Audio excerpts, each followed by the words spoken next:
Dopey. Two guys that hate each other. Just shut your mouth. I hate them. Shut up. Don't be unkind. Shut up, bitch. Oh, very nice. Shut the fuck up. You're a fine bunch of bullies, aren't you? I'm Opie Anthony. I could give a fuck. I'm Jim Norton, and I'm on the radio. Shut up. The Opie and Anthony Show. It's all about fun, fun, fun. I'd love to spit in your face. I will fucking kill you. Shut up, stupid. I'm just a zilch and I know it. Who cares? We're trying to do a fucking radio. I know what we're trying to do. I'm sitting here across from you. I understand that. The Opie and Anthony Show. Despicable asshat. These dummies that work for us. You guys stink. Ben looks like a tall baby. Always laughing in the wrong places. Ben, where's the coffee? You rock. Hopefully he's going through a car wash with his mouth open. And there's Steve. Steve is a piece of garbage. And you stink. You are cordially invited to a robbery rape. This is family entertainment. This show is a disaster. The Opie and Anthony Show. If you have any poo, fling it now. But enough of this palaver. Let's get the show on the road.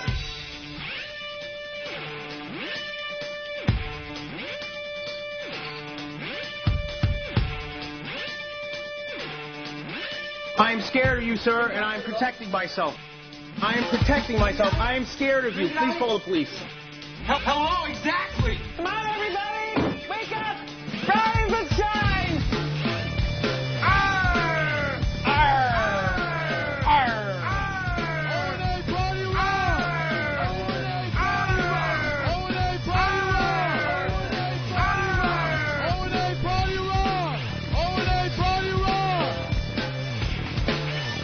O&A Party Rock, indeed. Indeed. Hey, what's happening? What's happening? Aye. Ooh, who's the chicken shades? What? I don't know. Front page of news there. Is that Lil' Kim?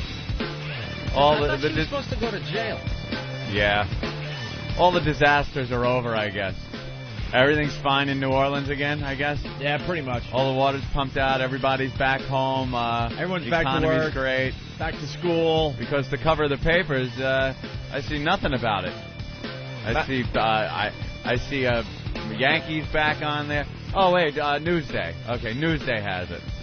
City will rise again. Yes, the great Phoenix that is New Orleans. Phoenix. You know, I ripped out a couple great stories, and I forgot to bring them in here. Oops. Travis, if you will. Thank you, sir. New Orleans is one of the scariest cities I've ever been to.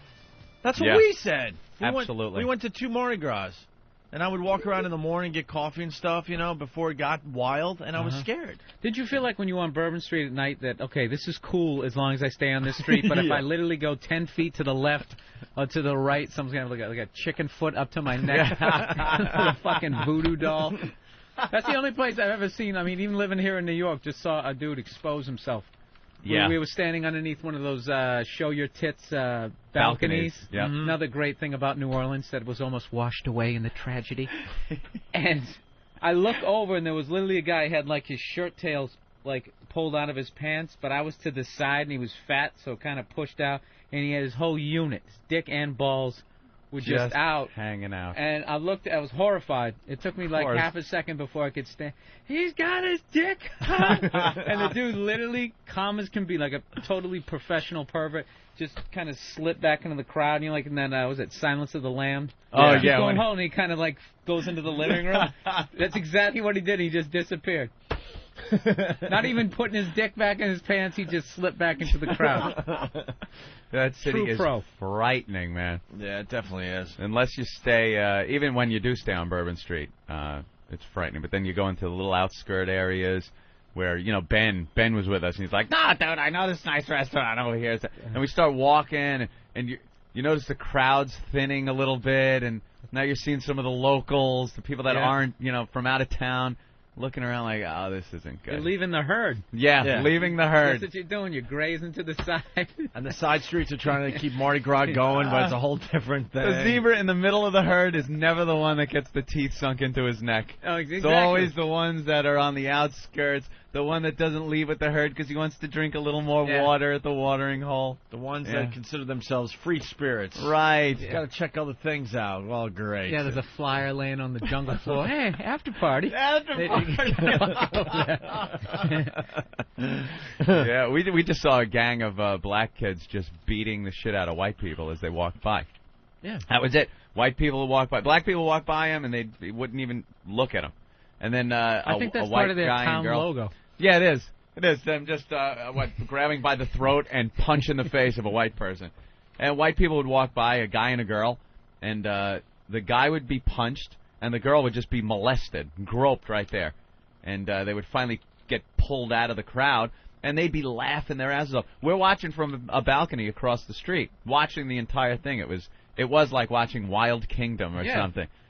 That Just one year, the Puerto Rican Day Pride Parade was our tribute to New Orleans. Yeah, great job. Should have got sued. And then the cops came over and busted him up and dragged a couple of them away. Then that was cool. And then we spoke up.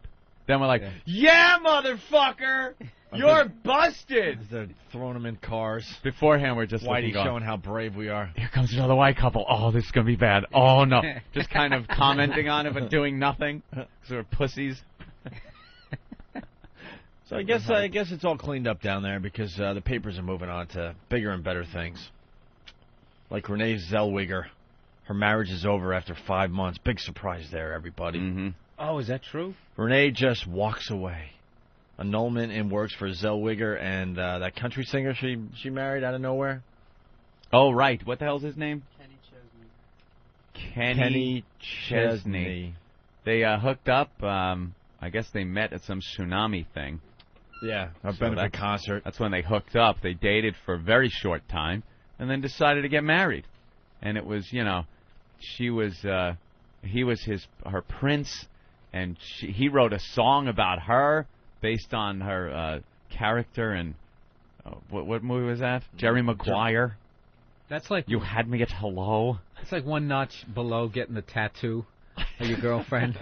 Just commiserating some sappy fucking song that'll never go away. Some ass song that, it was a hit of his, I guess. I never heard it. Like J-Lo did that Dear Ben. She cringes. Yeah. Oh, every time. Yeah. That CD is not in any of her mansions.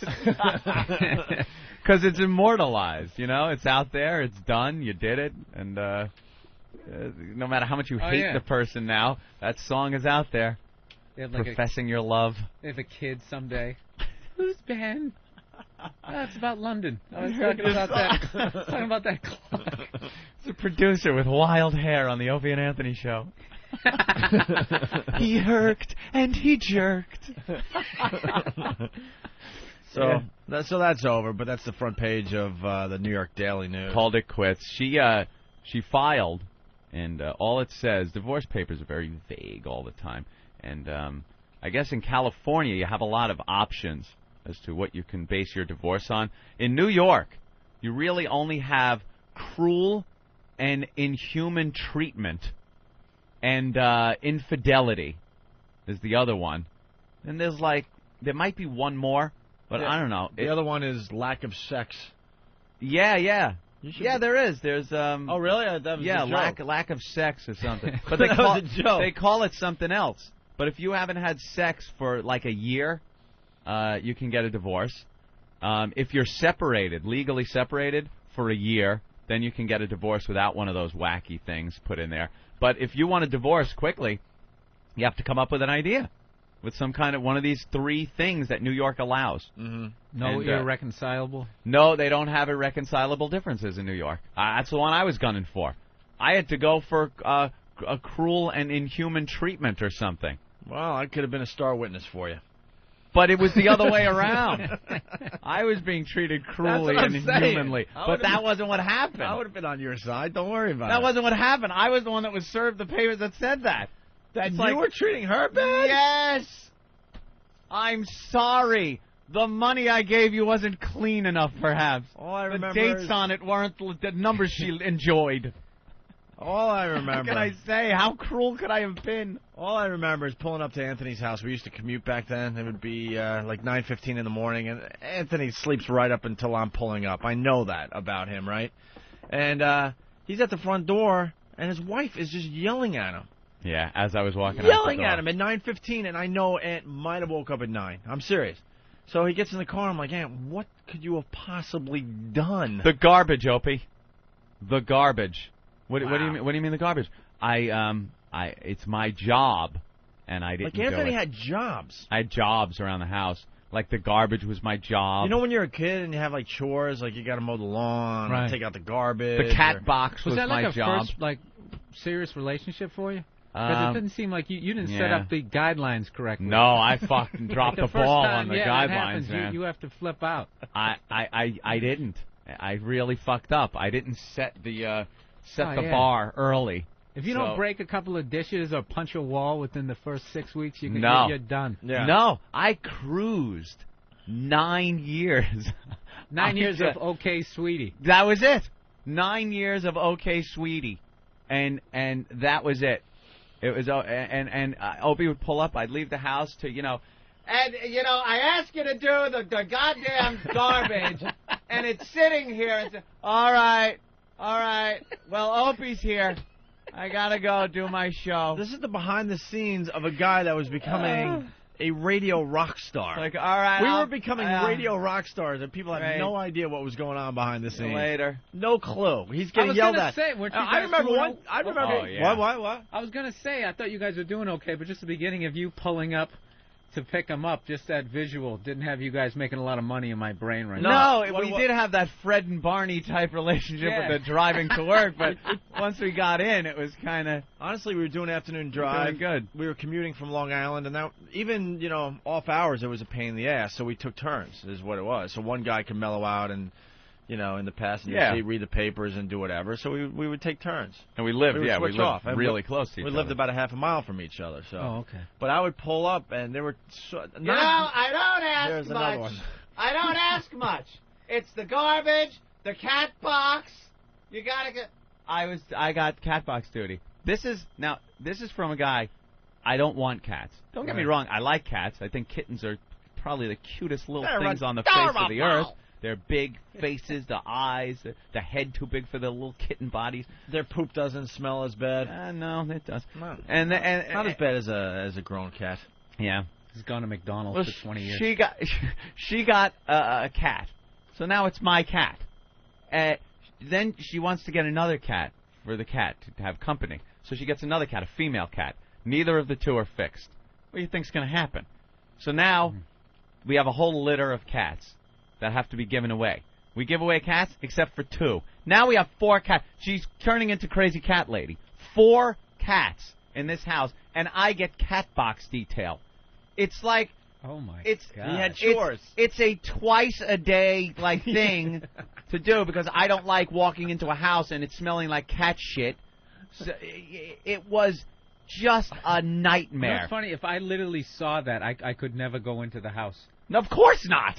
I had a buddy of mine one time. He was with this girl, and I went over there. I was just staying, for a couple of days. When you have company, you kind of try to, there was some huge fucking game on, like Lakers, Celtics. This is a few years ago. Huge fucking game, and she huffed and puffed. And next thing we're watching, like, fucking Little House on the Prairie or something. Oh, Jesus. And she's just sitting, and I'm looking at him, and I'm just waiting for her to go to the bathroom. And I had one of those really, like loud whispering. Dude, you can't fucking say that. This is fucking bullshit. Fucking Lakers Celtics. It's game 7. What's wrong with you?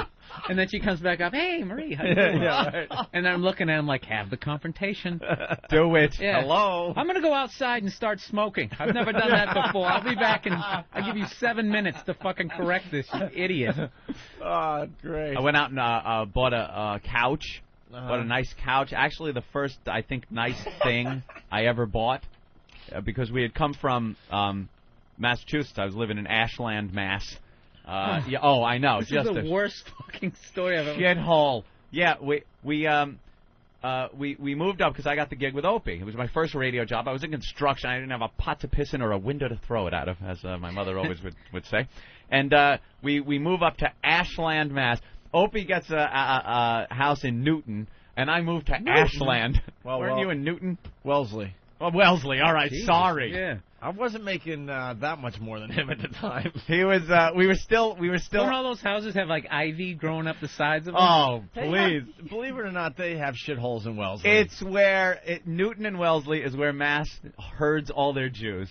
All their Jews are there. That's the area. I just want to live as close to Boston as possible because the radio station was way out in the suburbs. The so. radio station. I lived like a mile away from the station. I didn't want to live in Boston because that wasn't where the station was. They made it sound like they were in Boston. WAAF, Boston, and they're out in friggin' Westboro. In the middle of it was nowhere. Nowhere, an industrial park, and so I lived. First of all, I had to go with the wife and live with her mother for a while in her condo.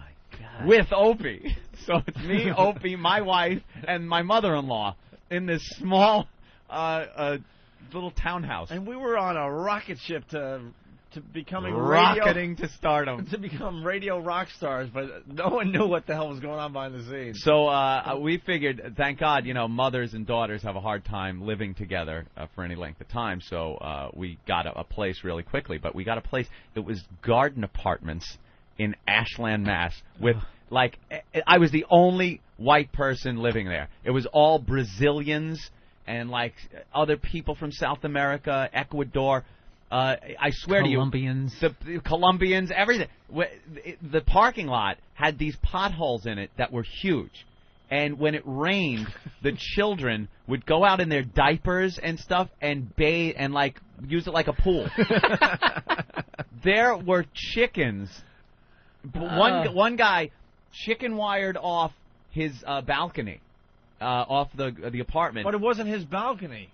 Yeah, It was shared space. In apartments you have shared space in the back there. Right. he had a balcony, like the little wrought iron That was his. patio, Yeah. because it was a ground floor. It wasn't a balcony. It was a wrought iron patio. But he chicken wired off like a whole area around that and just filled it with chickens. There were chickens in this garden, and I'm living there. I'm living there. And like, I know you didn't say shit to some Colombian. Of course I didn't. Chicken wire. Did he go out and slaughter him right in front of you for his evening dinner?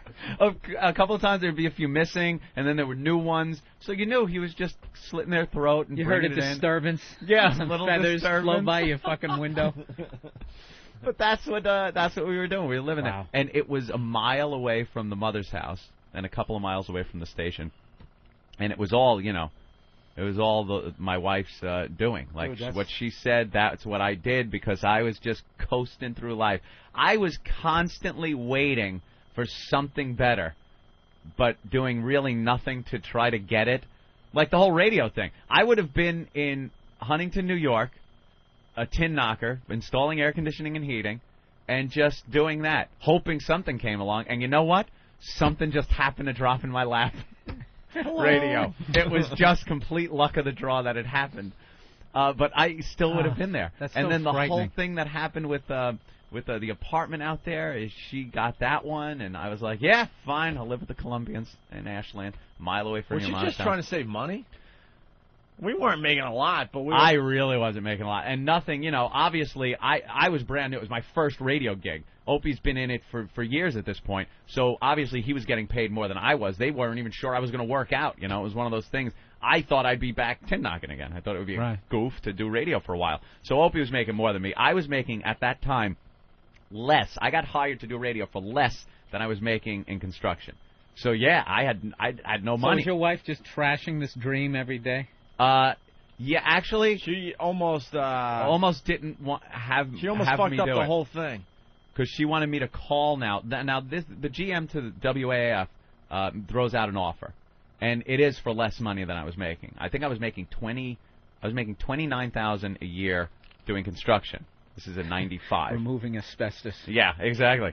And he was offering me $25,000 something like that. to do radio. Now I'm like, fine, I'll take the hit, because I don't know what's going to happen. And Brucey said to us, boys, if it works out in a few months, don't worry, Anthony, we'll bring you up. And we both took the hit, by the way. I Yeah. wasn't making much more than Anthony. No. After many years in radio. Radio Plus to sit here and shoot the shit. Right. Or fucking install air conditioners. Exactly. And I said to Anthony, I'm like, this is a start. Trust me on this. We'll get more money. We just got to establish ourselves. And she could work. It was like, Right. She'd go out and get a job, which she did. And I explained, too, we'll make some side money possibly with gigs and stuff. Yeah. Whatever. So I was like, don't worry about it. You'll get it. So I go, Schnookums, I got the offer. Big dream to do radio when I go to Boston. How much? It was all about the money. Was your hat in your hand? 20. Yeah, I was crinkling my hat in my hands, all nervously working it. It's like, well, it's $25,000 a year, but the BU came out for but. Nope, can't do it. We cannot do that. It just doesn't work out. Call him and tell him you can't do it for less than what you were making. Yes, Poopsie. And there I am on the phone with Brucey Mittman. Bruce, yeah, look great. We had a great time. But, look, I'm going to need a little more money for this. I just can't move up. And she's, like, right next to me. She was the worst when it came to this shit. She had no bargaining position there whatsoever. None. So Brucey brings she had no it up clue of the upside. It was either staying, installing air conditioners, Yeah. or go into radio with the potential to make ridiculous money. Yeah. She just never saw it that way. How many superstars, both men and women, just in a bad relationship, people who could, like, win an Oscar, Yeah. are, like, fucking, seating people at, like, an Applebee's. Yep. Just because. Yeah, just because. No. You're not doing that part. No, you're we not doing can't it. afford it. Acting is silly. Yeah. And you're going to get a real job. There's Grammy-winning singers and fucking people that are just working talent at up Dunkin' the ass. Donuts. Yep. Eking it out. Oh, my God. No, I remember, like, when I was thinking about doing stand-up, I didn't have the balls to even think I could do, because I didn't know anybody in entertainment. And I'm working in this warehouse, and I'm, to just sit there and say, I want to be a comedian, I'm just thinking of trashing that I would get for take a fucking warehouse pallet over my head.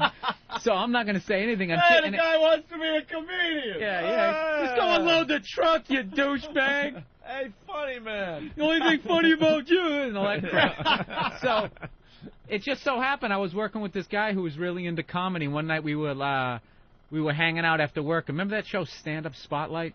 Yeah. With Rosie O'Donnell. It was right at the end of that. Was that 80s. the one with the brick wall?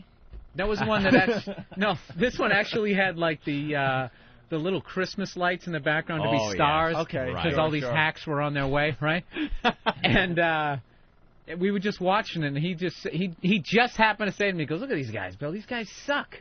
We're funnier than these guys. One of these days I'm going to take a shot at Jack Daniels, and I'm going to fucking get up there. And the second he said that, all of a sudden I was like, it just kind of put me on that track, like, fuck, I want to do that. But I swear to God, if I never had that conversation with him, yeah, I'd be like driving a fucking UPS truck. Yeah. For real. Unlike the Kevin James character. For real. Yeah, $700 million. It's just... so how do we get to this point? You get... I don't know. Oh, but wait, quickly. Brucey came back to me and said, I could give you $27.5, but that's it. And, I was like, I got to take this. So, I really put my foot down there and said, yeah, $27.5. Don't worry, it'll all work. Opie said that more money will come in and everything. So finally, Was I right? Yes. Was I right? Of course you were right. Thank you. And then the real kicker, fast forward 9 years later in court, to have Dominic Barbara telling me how integral a part she played in me getting to where I am in radio, and how she deserves so much money. Did they throw out the support word? Oh, everything. Yeah. The support. It pretty much was, if it wasn't for her, I would not be in radio. Meanwhile, I almost didn't end up in radio. Because she didn't see the dream, the vision. Yeah, the vision. That's how it works out. That's the wonder of marriage. At times, she was definitely a hindrance. Oh, yeah. Definitely. Yeah. Because Anthony was miserable. Oh! Because he was getting yelled at. Like, I can't stress. I mean, we were on a rocket ship. We were going into the city to do this radio show that was exploding. We were doing magazine articles. We're going to be on TV doing this. I mean, things were really rocking for us. And he's getting yelled at because from 9 to 9:15 he didn't vacuum and vacuuming was my job too. And clean out the litter box. Jesus Christ. There was fast forward 6 hours later in that day and the world is ours, but at home it was a nightmare. That kind of worked out for me though, because when I was there at the station, it was such a good time for me. Like, I was away and having so much fun. I never went home. I swear to you, I would go. We were talking about. I would start drinking at noon. Get Ben at in here. noon. We were talking about this last night because we went to the Rolling Stones. Yeah. We'll get into that in a little while here. But XM threw a whole party for their salespeople from all over the country. Uh-huh. So I went because I wanted to check out the Stones. You decided not to go last night. Ben was there, Steve, Erik, and others, and it was a schmooze fest. Yeah. And everyone's asking, where's Anthony? Of course and they are. Anthony's home, whatever. He doesn't do this type of thing anymore. Whatever. I actually had plans. I wanted to go. Right. I was actually But out then last night. we were telling Lindsay actually the old Anthony. Oh, yeah. About the old Anthony because she only knows the new Anthony. I'm like, you have no idea. The old Anthony would be at that bar not only drinking a beer, it would be a beer shot, beer shot, beer shot, beer shot, smoke, smoke, smoke, smoke, smoke, beer shot, beer shot, beer smoke, smoke, smoke, Yeah. smoke. Like he's a completely different person. I liked my captains and cokes. That's what I really enjoyed. And then other people started coming around, and Ben and I were explaining the old Anthony. Like, Anthony would start, he wouldn't drink the first hour of the show. Like, from 3 to 4, he wouldn't drink.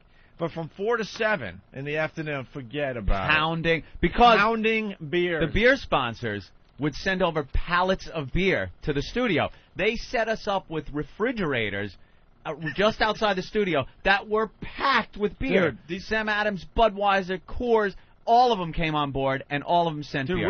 we were a radio company's dream. We had every beer company wanted on our show. Yeah. And we used to have 2 fridges. We had a fridge for food and a fridge for beer. And then the fridge for food got filled up with beer as well. So now we had 2 fridges with beer in them. Then the other companies would start bringing their own fridges in because they noticed. Like Sobe Beverages brought in this big double-door thing you see in a deli, you know, where you open it up and pull your sodas out and stuff. It was giant. That thing ended up full of beer. Full of beer. And then the beer guys would come in with almost a pallet of beer. Like small, a pallet's an exaggeration, but a lot of beer. And they would come in right into our office. Where you guys want this, and they would notice that they couldn't keep their beer cold, which means we might not drink it on the air, which means we might not give the extra push to that beer. Yeah. So they would bring it in their own fridges. At the end, I think we had 4 fridges in the office. We would get 12 cases of Budweiser one week, 12 cases of Sam the next week, then Coors was like 6 cases, so it was ridiculous. Sounds like the Motley Crue, like the beginning of their Behind the Music. It absolutely is.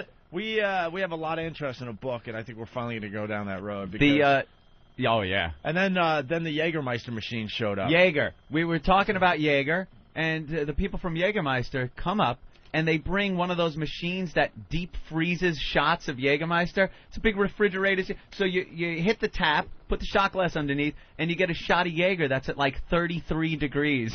Just above freezing, yeah. So now we're doing frozen Jaeger shots. This is while we're working. This was on the air. Nobody stepped in upper management like, hey. No, they were afraid of us. Know why? The ratings were going. Bill, the ratings were going up, up, up, up. So they were just keeping their mouth shut. It's like whatever. Here's what the deal was. The rest of the station was tanking so badly that we were the only show that was keeping these people their jobs. Like, you can't be the general manager, program director of a station that's consistently in the shitter. They blow you out and bring someone else in to try to get it up to speed. Look at what they've done at NEW since we were gone. Yeah. They've been through so many people there, so many bosses, because that's what you do. Right. They knew that without our ratings, their jobs were done. So they were petrified to shake us up or rock the boat. We hired a bartender. We hired a bartender to come in. We had shot girls. We had girls with the test tubes and the shots walking around on Fridays doing, and the boss is there. Hey guys, how you doing? It got to the point there were so many people around when we were doing our show we didn't know half of them. It was a bullet train heading toward a concrete disaster. wall. They were drinking our beer, doing our shots. We didn't care. We just didn't care. And Anthony, how many beers a day were you drinking? Let's see. We'd start an hour after the show started. Me and Ben. 4 to 7. We'd start drinking. By 7 o'clock, I'd probably finished off about 8 beers. And then we'd hit the office, because I didn't want to go home. We'd hit the office where I would play video games, drink more, and then the second Opie left the office, it would turn into a fog machine. The whole, me, Stinky, everyone would light up and just smoke beers, shots, and computer games until 10 o'clock at night, when I would finally call up and go, yeah, all the meetings are over. I'm coming home. And then I'd get in my all car. that paperwork. And just depression would sink in as I was on the LIE going, Oh, no, I'm heading home. Oh, no. Oh, fuck. This is, oh, boy. This is day out. Wow. Day in and day out, And man. then I get home. The garbage is full. The cat box. Go up and feed the cats. And You would do Ron and Fez's show, too, because of that. oh, right. Ron and Fez come on after us. And I would just sit in on their show. I would be like, hey, I'm going to hang out. And it was the Ron, Fez, and Anthony show. I would. He was the third member of the Ron and Fez show. Yeah.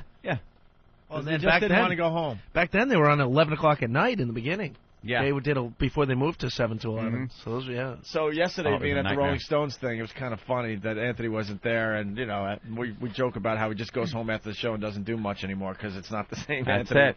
we know. That's right. So I don't know how we got to this point. But I think it was the Renée Zellweger marriage thing. oh yeah. Somehow that spilled into this. Anytime anyone talks about marriage, I just get it in my head. It's like, never again. Yeah, but you know what's funny about that is if you actually told that on TV, you would be considered like women bashing and. Oh yeah. Because I was sitting there listening to that. That was why that was so fascinating to listen to that story because you always hear the other ones. Yeah. Like the women going, and then he beat me, and then he did this, and blah blah blah blah. And I was a prisoner. Yeah, and they'll Oprah and all them. Well, for hours we'll listen to that because they're just like. Just obviously you see a man is stronger than a woman, so it just seems to make sense. They don't put any weight on like a woman's like that psychological ability of them to mind fuck you. Yeah, that's all it was. Not saying that they all do that, but I'm saying the story you have, a lot of people have, but they never. Yeah. It depends how far he wants to go with this, man. He's got a million great stories. I was just always on coast.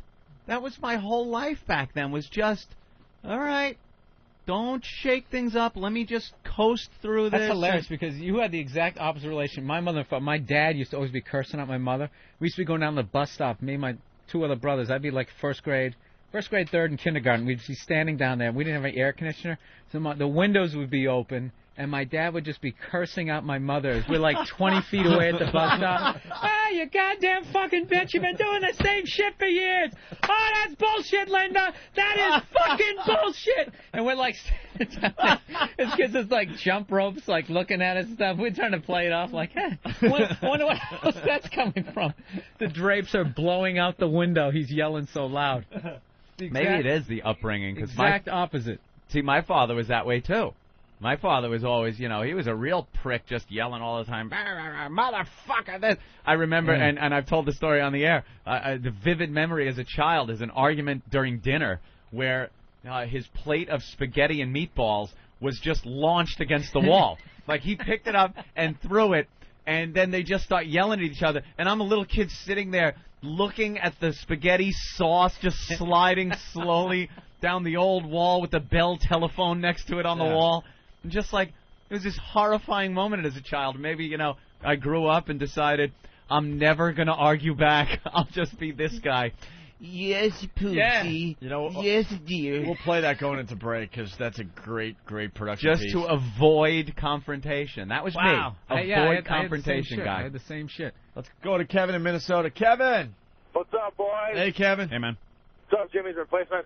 It's Bill Burr, everyone. we haven't introduced Bill What's today. up, man? How you doing? It's Bill Burr. Let me give you one thing about Bill Burr. His half-hour comedy special is on HBO tonight at midnight.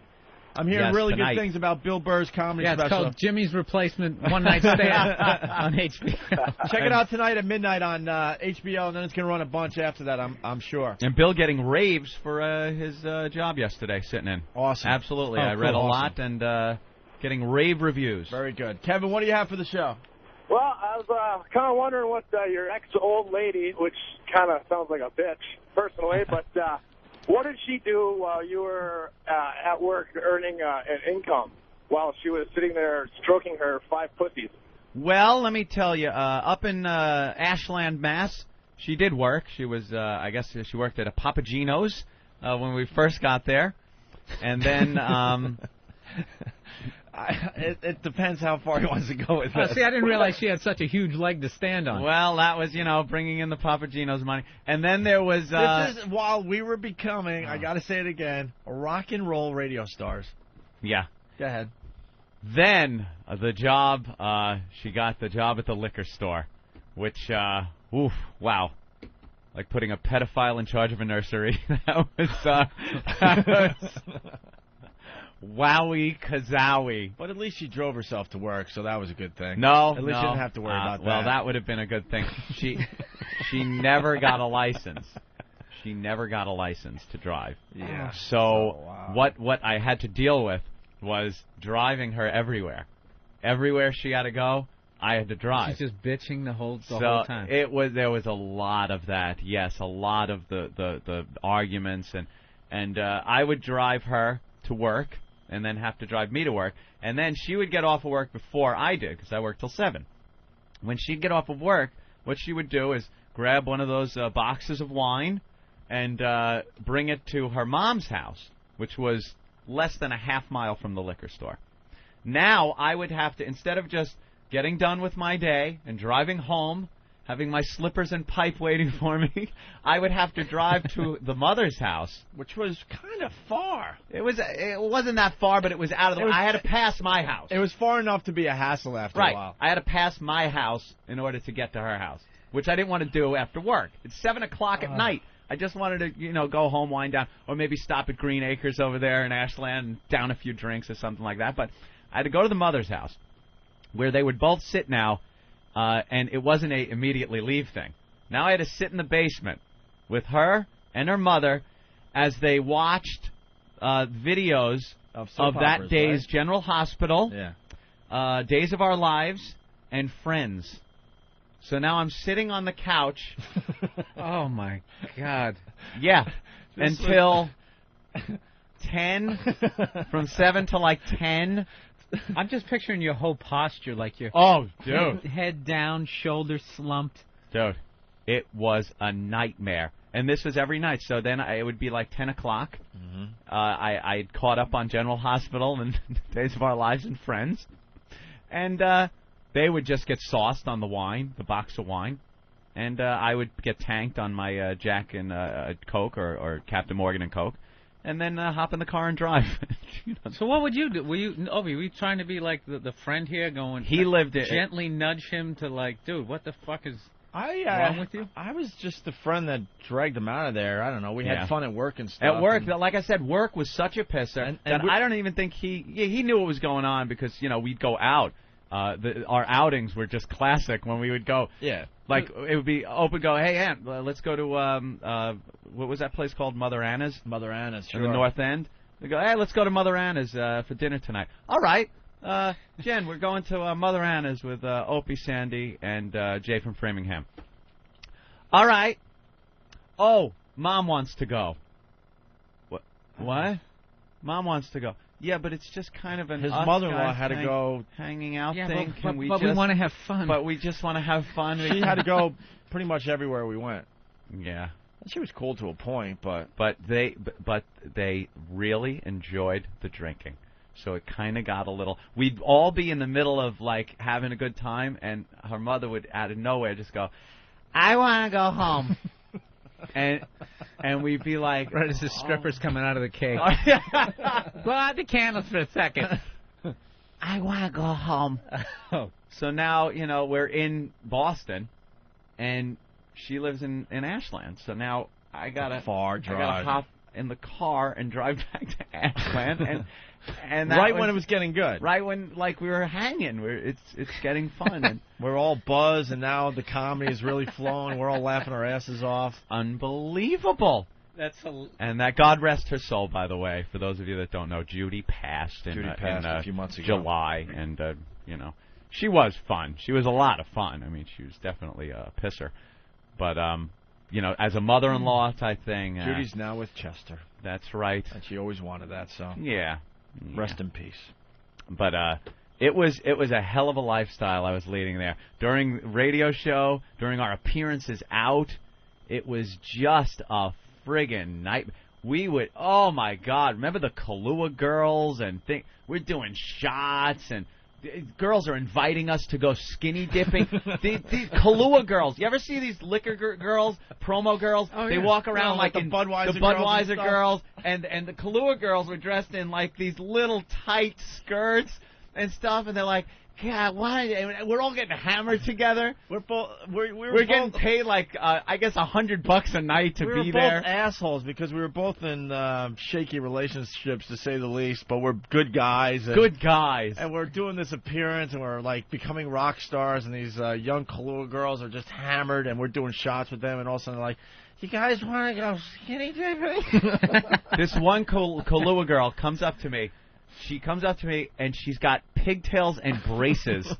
And she goes, "I really like you." And she's, like, grabbing me. And she goes, "We're all going skinny dipping at the lake," because we're really close to the lake. "And I want you to come with me." I've got to go home to the cats and the garbage and the vacuum and the box of wine and friends and General Hospital. No, I can't go skinny dipping with you. We were the worst. We would end up driving home pretty much crying to each other. I'd be steering with my rod. Right. Yeah, that was a great gig, Opie. We're like, do you realize what we just said no to? Oh, how many times I wanted to throw that in her face during one of those things. It's like, why don't you take the garbage? Do you know what I'm offered? Do you know what I'm offered when we do those fucking bar gigs? I could be fucking a girl with pigtails and braces. A Jaeger That's girl. old enough to drink. Barely. Yeah. That's funny, the spaghetti thing. My mother one time, my dad she just finally couldn't take it anymore. She was feeding my baby a bowl of Apple Jacks, and she finally just took this. I would remember the food. This throw bowl just went like this, and the milk and the Apple Jacks went flying. My dad has like a cowlick, too, in the front, so it was perfect. Glanced off his head. It looked like the Kennedy assassination. Glances off his head and just sprayed across the wall behind it, dude. It was great. There was all this milk and Apple Jacks, and there was fucking silence like, oh, my God, she finally fought back. And my dad didn't know what to do. He's got, like, cereal in the front of his fucking hair. And he just wow. And all of us are going like, that's what you gotta do, Mom. Anytime he does it, you just take a bowl of cereal, you fucking throw it in his face. Oh, is that funny? Did it maintain its bowl-like shape for a few seconds? Oh, yeah, but before it struck him. Oh, it was great. Like slow motion, you could kind of see it coming. God, that is fantastic. Back and to the left. Oh, that is great. Oh, but then of course the relationship went after that, like within 10 seconds, she's cleaning it up, right, washing the wall, and then it goes right back to everything. Yeah, where it's supposed to be. Yeah. Got thrown out of whack for a second, but yeah. Oh, that is great. He regains his footing with his milk-soaked hair. He probably knew he couldn't fight back because you can't be very tough with Apple Jacks in your hair and the milk. Let's go to Michigan and say hi to John. Great. John, what's going on?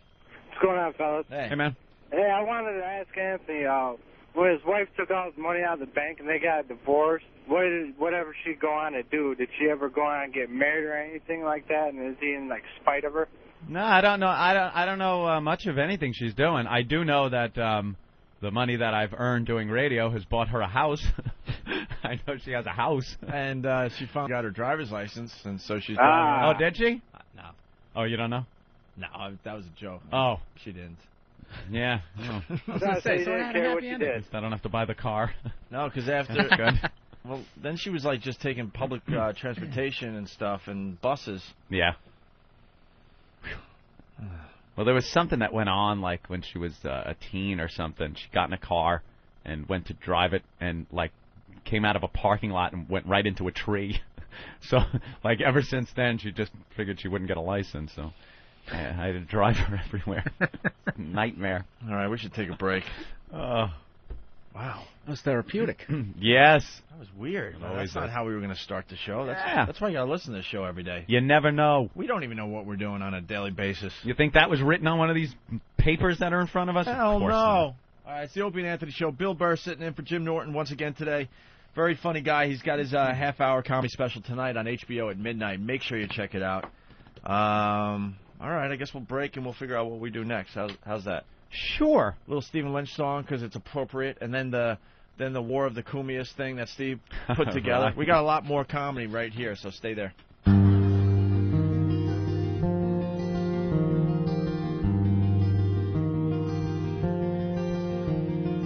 Hush, little girl, sweet baby, don't cry tonight. Daddy is here and he'll sing you a soft lullaby tonight. Why can't it all be like it was before? How can I explain why Mommy's not here anymore? 'Cause Daddy likes porno and $10 horse. Daddy gets wasted and robs liquor stores.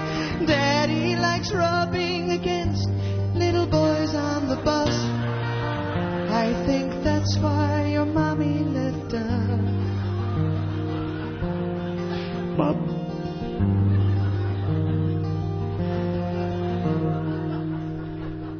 Hush, little girl, there is no reason to fret tonight.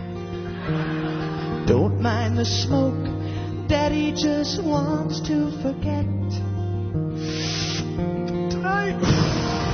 Soon it will all be like it was before. Any minute she will walk through that front door. But Daddy plays poker and drinks lots of beer, and then he wants sex that involves Mommy's rear. Daddy has sores on his naughty parts, oozing with pus. I think that's why your mommy left. Please don't cry. I swear I'll try to be here by your side. Right after Daddy gets home from the bar, he visits his bookie and steals a new car. He'll drive to the strip club, and if Daddy plays his cards right, he'll bring home your new mommy tonight. La-di-di, la-di-di, la-di-di, la-di-di, la-di-di,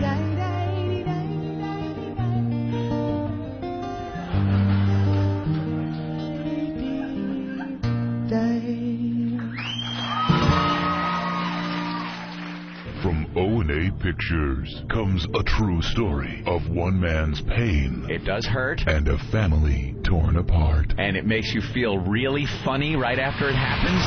The War of the Kumias. I had the yelling parents too growing up until they got divorced, and it was just, you know. And then you'd see like the old man and take the plate full of spaghetti and throw it, and it would hit like the wall next to the phone, and you're sitting there horrified watching the spaghetti slowly go down the wall. Oh, the horrified kids. Did Dad actually leave after the fights? Yeah, a lot of times, sure. And then, you know, you'd be able to go to sleep because the yelling would stop. First, Mom would have to wind down a little. You know, even after Dad left, she's still going. Beat that shit like I need a fucking hole in the head. I'm trying to sleep. He's gone. Son of a bitch. Shut up. Comes in here. Shut up. That way, is that good? Oh, God, he's been gone a half hour. When would he come back? The next day? Yeah, like the next day. You know, they'd be sitting down watching, like, Ronan Martin's laughing. Everything was fine. You know, and then out of nowhere, you'd hear the rumbling. You'd be in bed, and you'd hear, like... and then you hear from the kids' room.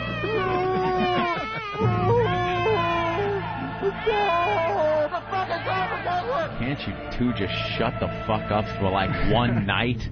And then we were pretty young, so, you know, we got, you know, called into the room, and Mom sits down and goes... Me and your father, I want you to know, and I want you to know it has nothing to do with you. We're divorced. Oh, okay. Could I go out and play now? How's this going to change my life? Does this mean I don't have to listen to... Oh, it does? Okay. So it's a good thing. Great. Well, thank you for staying together for so long and really, like, torturing us. You couldn't have pulled this one, like, 5 years ago? That fucking asshole. When maybe we couldn't remember as much and didn't have to listen to the yelling and screaming? That way, is that Here's an idea, Pop. There you go. Right back into the Huntington boat ramp. Give that a whirl. The War of the Kumias. You gotta figure you're gonna just sit there disgusted having to listen to this crap.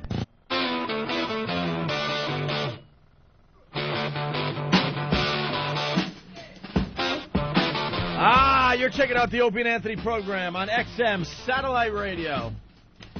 The Rolling Stones. We all went to the Rolling Stones show last night at the Meadowlands. We got to get Ben in here and Martini Steve. There was a little problem. I guess we should get into it. Erik is very, very pissed off this morning. Extremely pissed off. Hey, quickly, Jacob from Jersey is wondering if, right when the divorce papers were signed, if I screamed, "Freedom!" after my guts were taken out. That was a happy day for you. Yeah. It was a very happy day. Certainly was. So, most of the gang today, very sluggish. Anthony went home and took it easy. Yeah. We all went down to the Meadowlands for the Rolling Stones show. And we had to be there at like 5 because we did like a VIP party for XM. They flew in salespeople from all over the country. Supposedly they're all showing up here today. Yeah, right. I don't think that's happening. These guys like to drink, man. Holy. Hey, Steve. Hi, fellas. What's up, Steve? How are you? All I know is Never gets old. No. Will and the gang got hammered. But they promised they were going to bring a busload of some of these XM people from around the country over here today to check out the show because they're all big fans of the show. Yeah, Will definitely make it. He's a trooper. Yeah, he will. And hopefully the attractive sales girl will come by, who's got some fans here already. Oh, really? Yeah. Yeah, maybe Will could tell some of those stories that he was telling us last night. But sounds like a good time was had by all. Great time. Well, maybe not all, but it was an unbelievable time. Alanis Morissette warmed up, but no one saw her perform. No one cared. No one cares about the opening gig anymore. Well, they have great acts on other parts of the tour. Metallica's opening, the White Stripes, Pearl Jam. But why couldn't we get Metallica? Wow, you up didn't get for the Rolling yeah. Stones. Metallica's doing their hometown gig in San Francisco. What you get Alanis Morissette? And out of all the bands that have come out of Jersey and New York, you know, why couldn't they get one of the like a Bon Jovi or somebody just to step up and say, yeah, what the hell, we'll warm up for you guys. And you got to respect that you're in your 60s and you're not scared to follow Metallica. That's pretty impressive.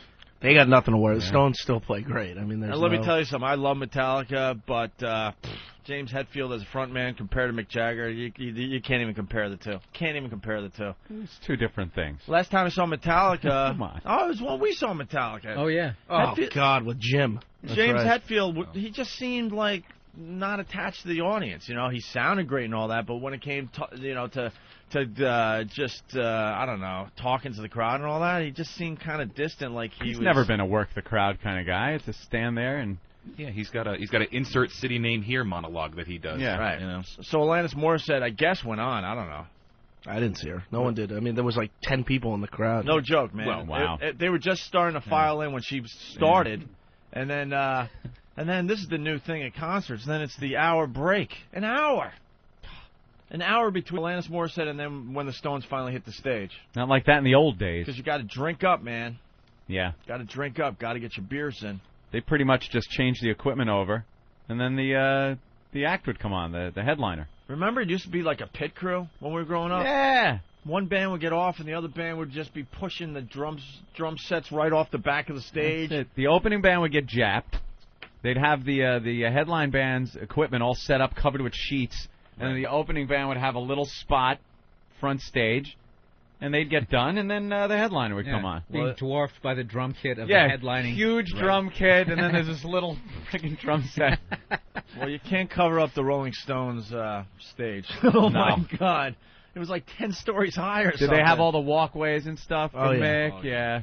That guy runs around like a maniac. Well, that's what I was going to say. I last time I saw the Stones was 1989, and I'm thinking, come on, they must have lost something since 1989.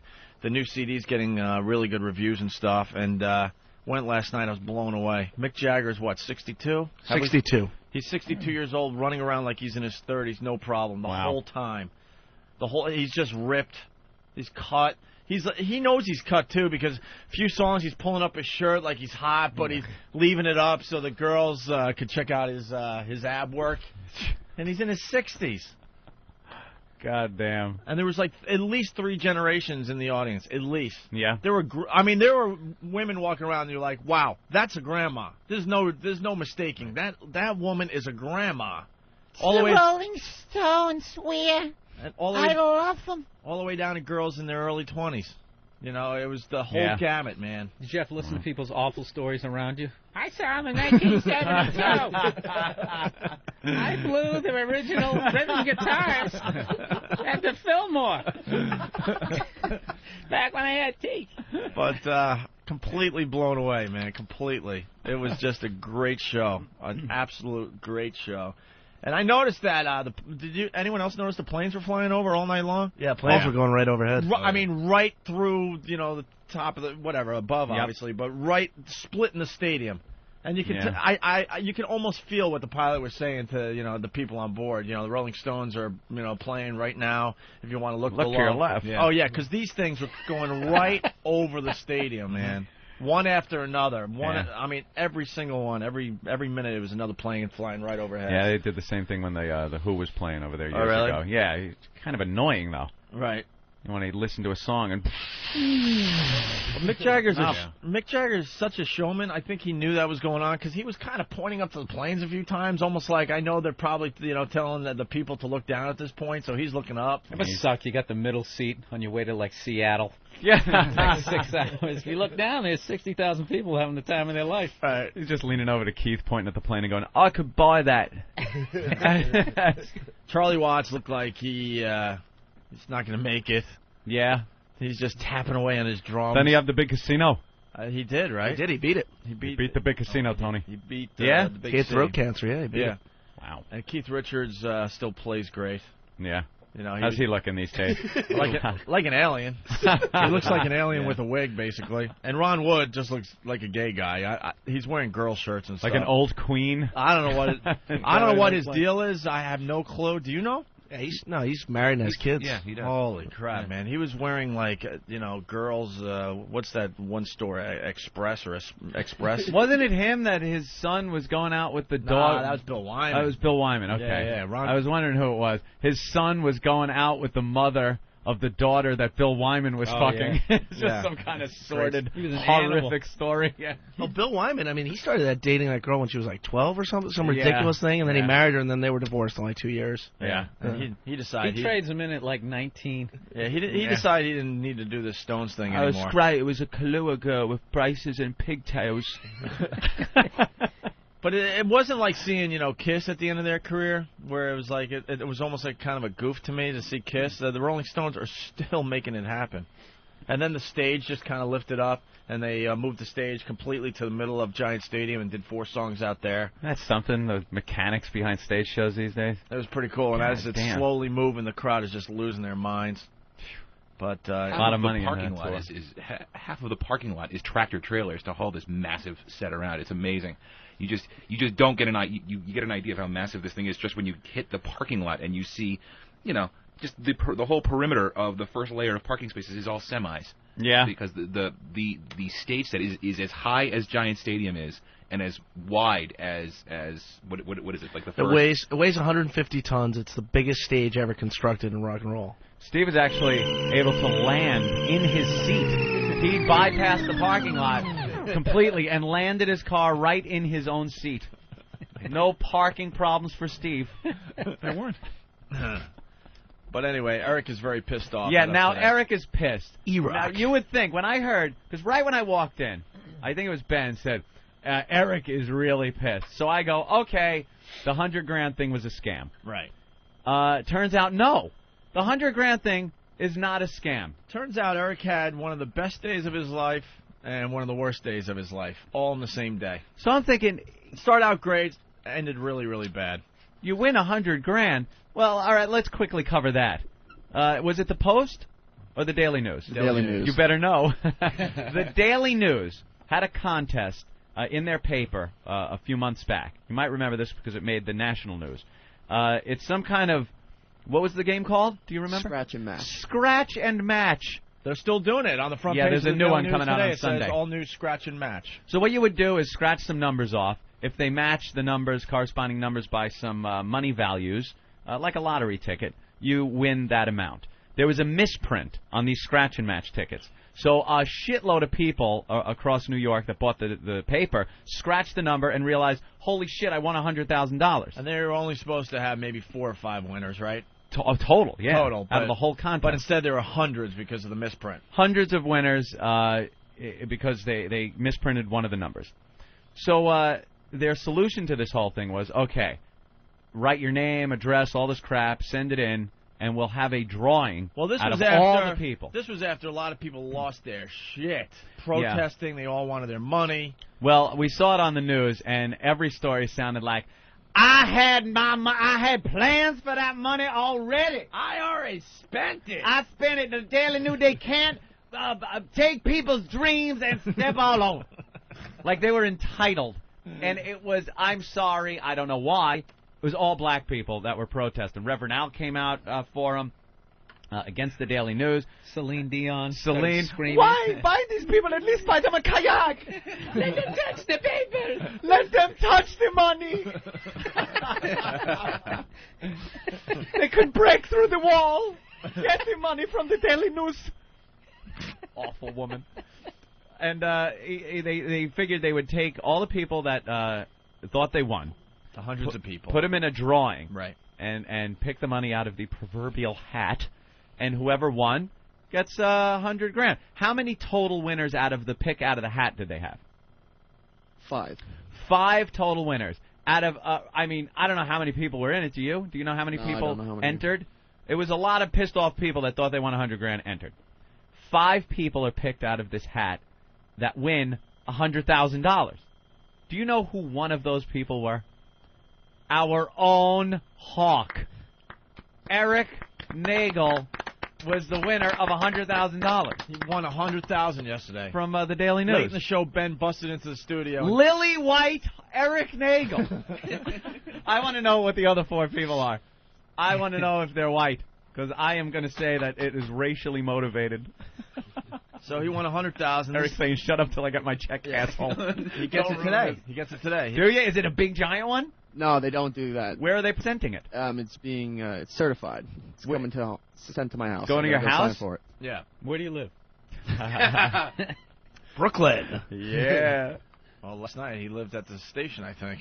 We'll get into that in a second. Yeah, because now I thought when I heard that he was pissed off, I assumed that it was a scam and he didn't win the $100,000. And no. I thought he was pissed at that. It turns out the Daily News came by, took a nice picture of Erik and probably the other winners wherever they live or work. Where did they take the picture? Right here in the studio. In front of the O&A sign, you motherfucker. You're great. Little promotion, too. That's good. And did they do a little quick interview with you about who you are and what you do? And no, there was no interview. They just had the names and they just needed photos. That was it. They're doing some big. But it isn't usually Erik who works at blah blah blah. That will be mentioned. Yeah. That will be mentioned. That will be mentioned. Erik from the Opie and Anthony show. Very good. And I think the picture's going to be in Sunday's Daily News. Sunday's Daily News. Everyone picks that one up. We got to call David Hinckley. David Hinckley would write about this. Yeah, he'd write about it. One of our guys wins $100,000. Mm-hmm. So that's how his day started. And then he went to the Rolling Stones with us, and he was left behind. And he's really mad at everyone, but I could easily defend myself. From the story I heard, you guys ditched him, is what I'm getting. We didn't ditch you. In one of the most obscure places in the tri-state area. Yeah. The Meadowlands. The Meadow. Here's the deal. I drove to the Stone show. You drove? Yeah. It was your own vehicle. It was Lindsay and I, Ben, and Erik. Mm-hmm. And we did the XM thing, meet and greet, blah, blah, blah. Everyone's drinking, having a good time, eating New York d'oeuvres, blowing off Alanis Morissette. And it's time to go to our seats. And we have seats all over the place. First of all, I had no idea you weren't sitting in our section. I had no idea either. When you guys were going in that area where you had those colored bracelets, right? They looked at my ticket and said, "No, you're going this way." And you guys were already way down, so I couldn't even say anything. Well, I'm going to start with that. No, you knew because you told me before. I said I have a side seat. You guys have the floor. Yeah. Yes, and they said, but we're all going this way. They look at all the bracelets we had to wear yesterday. Oh yeah. Oof. I actually had a fourth one too. There was a fourth one that I had because you had one for the party and one for the floor. The cops everywhere. The security was Erik insane. had like one. Huh? You just Well- have like one bracelet. Well, this is sit in the back, stupid, written on the side. Wow. No, I had a really good just, seat. This just in from Yahoo Finance. They found out Erik won $100,000. Hellman's stock up 2 points.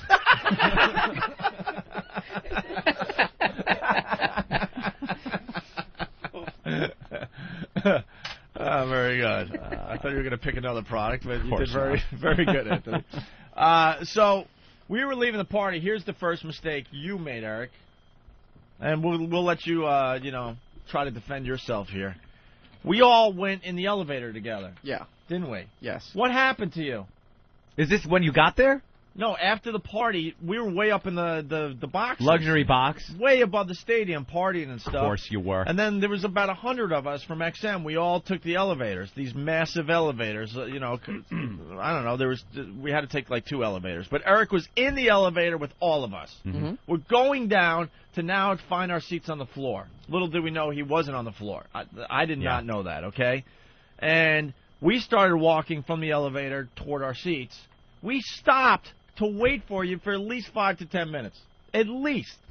When we got off the elevator and we left, as we're going around the side, that lady, that little old lady who was checking the tickets, she says, "No, you can't go this way." Oh, boy. And I said, "Why?" And he goes, "Because you don't have that little band, that little one of these red band thing the there." wristband guy. And I go, "Are you kidding me?" I said, "I know we're not sitting together, but they told me we're all going into the same area." "No, you can't go in there. You got to go all the way around the other way." And when I turn around... Wait, we have audio of you talking to the woman. Liar, whore, and you know it. Now, maybe she was pissed because you were yelling at him. Shut your goddamn pie hole. So you weren't on the floor? No. Okay. So that's what happened, Ben.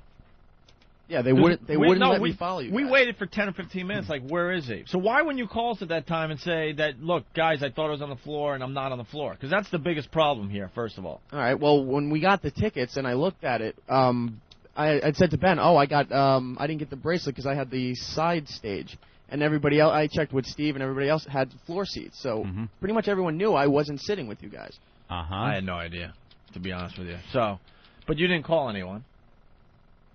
Because you already knew. Uh-oh. You had a cell phone. You got cell phone. Everyone's in constant communication. We got cell phones and BlackBerries. All right, well, at that point, when I wasn't allowed to continue past that barrier where everybody else was gone and they were already down, I turned around and went the direction that they told me to. See, at that point, I would have called Ben, Steve, myself, and say, hey, I thought I was with you guys. I'm not. I just want to let you know that.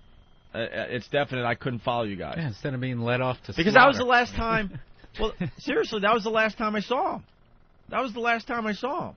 But we had this plan that we were going to leave early, right? Yeah. Because it's Giant Stadium. It's a nightmare to leave a concert or a football game, for that matter, and get back into the city. Mm-hmm. It's a nightmare. Yeah. And we have to do the radio show. I was thinking, stupid me, I don't want to be out till 1:30 in the morning because I'm stuck in, crazy traffic. So you ditched him. Well, no, I didn't ditch him now, originally. Hold on. Here's the deal. He didn't call you to tell you where he was and needing the ride. Did you bother calling him and saying, Erik, where are you? Ben called. You called a few times. Ben called twice as we were leaving the stadium. I got one message from Ben, and all I heard was the Rolling Stones and what sounded something like Ben because I couldn't hear his voice at all on there. Who do you think it was? It had to be one of us. Jumping jack flat. Where are you? You couldn't hear his voice. Well, all we I heard had was the, we had two plans. Calling. We had two plans. The plan was to leave after Sympathy for the Devil or don't show the list because I'm going to ask him a couple of very tough questions here. Very tough questions immediately. So. That logically that makes sense. Leave the concert early. We got to beat traffic out of there, so we're not stuck for an hour and a half. I never stay for the encore. Okay. Yeah. So I said that we would start thinking about leaving around 10:30, right? Mm-hmm. Okay. Did we also say that we would start leaving after Sympathy for the Devil? Because Ben kind of knew the set list. I believe so, yeah. All right. So far 2 for 2. Okay. So where were you at 10:30 or after Sympathy for the Devil? Between gate C and B in the parking lot. Because I didn't know exactly where you had parked, but it was right near where that gate where we came in. So I stood right there looking and waiting. So you were definitely out of the stadium at 10:30. I was definitely out there, yes. Okay, so far so good. That's one for the defense, I think. Yeah. Yeah, Bill and Anthony, you could decide we'll judge who's wrong, okay? I see Erik right now, though. I see him in a different light. He's a fancy person who deserves a ride home. Anthony, first of all, we did stay for Sympathy for the Devil. Woo, woo. And then we stayed for Jumping Jack Flash, which was right after that. And then Ben, myself, and Lindsay started running during Brown Sugar to get the fuck out of there. Running. Ben's freaking. I finally. Well, what was the last song they did? Well, we only missed 2 songs. It turned out. You can't always get what you want, which I would really want to see. That's a pretty good one to say. And it's only rock and roll, which is whatever to me. Yeah. But just a quick side story. I'm sitting in my seats. I'm going to my seats, and some security guard yells out, "Greg!" Oh. And I turn like, "How the fuck you know me?" He goes, "No, I know you're Opie, but I don't want to draw attention to you. I'm a big fan, man." Thank you. He goes, "I would do anything for you guys." I'm like, "Really? Well, how about better seats?" Ooh. Because we were way back in the floor. And that was me joking. You know how we are. I'm like, "How about better seats?" Ha, ha, ha. Yeah. Let me see what I could do. And I don't think anything of it, and I sit in my seats, right? About a half hour into the concert, he comes by with another big security guard, and he goes, "Come here." And everyone around us thought we were getting kicked out. Like, uh-oh, what did they do wrong? This guy got me up to the 40th row. I was right there. Like, my seats were amazing for the second half of the concert. But knowing that we all had to meet, after Sympathy for the Devil, I started making my way back to the, back to the floor to find Ben. That's the only person because at this point I still haven't seen Erik. I assumed he was still in our section. I grabbed Ben. Ben sees me immediately. He's like, "Dudes, we got to get the fuck out of here." So that's when we started running during, I guess, Brown Sugar. As we're running out, I'm like, "What about Erik? Have you seen him?" Ben goes, "No, haven't seen him since the party." I'm like, "Give him a call at least, okay? See where he's at." He definitely called you. I know he did it. I couldn't hear his message because all I heard was the Why Stones. didn't you call us back? He didn't pick up. You didn't pick up. I even text messaged him. Yeah. Wait a minute. No, I got messages from you when Later I woke up on, this too. morning. No, my phone. No, stop. You did not call my phone. I'll show you the phone. Liar, whore, and you know it. My phone was on the whole time. Uh-oh. What is he doing? What are you calling now? I just like the visual of them running. Just running away. You have to, though. If you've ever been stuck in that traffic, you're 2 hours in. Forever. Giant Stadium is ruthless. Giant Stadium is brutal. There's only a few roads out, And so we run into the parking lot. Now, when we arrived at Giant Stadium very early, around... So didn't that affect your decision? What? Knowing how bad the traffic was to leave one of the members of your platoon behind? Right. Yeah. Willem Dafoe. But it wasn't on his fucking knees in the parking lot. But it wasn't like it was Anthony or... The helicopter leaving. It wasn't like it was Anthony or Jim Norton, though, Oh. Eric's on his knees, both hands outstretched. Yeah. I don't have to kiss How his ass. concerned? I don't have to kiss his ass. I got my own money. How long was the conversation? Right. How long did the conversation last? You put it into drive. You guys seen Erik? No, well, I got with you. I'm getting there, but there is another side thing. We get there at 5 o'clock. It's Giant Stadium. The parking lot is pretty empty. So instead of going, "Oh, we're at D3, we're like, "Oh, we know where we parked," and we just run into the stadium, okay? We kind of get a visual like, okay, that thing over there. Oh, and that light pole. Okay, fine. So Ben and I and Lindsay, we run out during Brown Sugar. Now we're like, we got to get to the fucking car. Ben's like, "Dude, there's 10 minutes left. There's 2 songs left. I'm telling you, this place is going to clear out at any moment." Also, we run out to this completely filled parking lot. It looks completely different. We all start looking around, and I wasn't drinking last night, and I'm like, holy shit, where do we park? Had no fucking clue. Oh, no. So as I said, where do we park? I had my direction I thought it was in. Ben's like, "It's over there." Lindsay's like, "It's over there." Everyone is pointing in a different direction. And now the panic is setting in because this thing is letting out at any second. There were 70,000 people there. Mix on stage. You want to hear one more? Got time for one more. And we're just like scratching our head, running around the parking lot. Where the fuck is the car? It was like a game. Ladies and gentlemen, thank you. Good night. No! New Jersey rocks. Right. And it even got to the point, and that's where you're so wrong, Erik. The fireworks were going off because I guess they do that during the last song or whatever. And we still didn't find the car. We had no dude, we were running in all directions. One more time for Charlie Wolf. No! So it's kind of dark out there. We're in 3 different sections. And I'm hitting my thing, like praying that also I'm just going to see like headlights. Yeah, like, you need longer range on those things. With the lights going. So we kind of lucked out. All of a sudden, I beeped, and I was only a couple rows away, and I start screaming, "Over here!" And then they start running toward my voice. You were not at my car. I know I wasn't at your car. I said I wasn't at your car. So you didn't know where the car was? Neither did you. I just knew where Yeah, the gate this was is where we falling came apart. Why in. aren't you calling us He at was that hoping point? to meet with people and not just find the car yourself. You were going to meet them somewhere because you didn't know where the car was. I went to the area that I knew it was in. I didn't know exactly You where didn't in hear that us area. screaming? We were losing our No. minds. We're like, screaming. Freaking out. And like an we were idiot. freaking out. And we covered so much area, it's not even funny. Like, and we were I all cir- separate. I We were all circled separate around on phones finding each other. Dude, I had to run after I was in the parking lot, easily a quarter-mile circle. Easily. Just ran like this all the way around and lucked out. So finally, something started to make sense to me. And as you're running, at any point, do you have any concern for Erik? We called them during Mount we Sugar. did have concern, and Scale then when of we 1 did to 10. Well, wait a second. level? When we got in the car, thing was, he's going to be fine. There was an XM bus coming back to the city. There was plenty of room on the XM bus. Oh, wait a minute.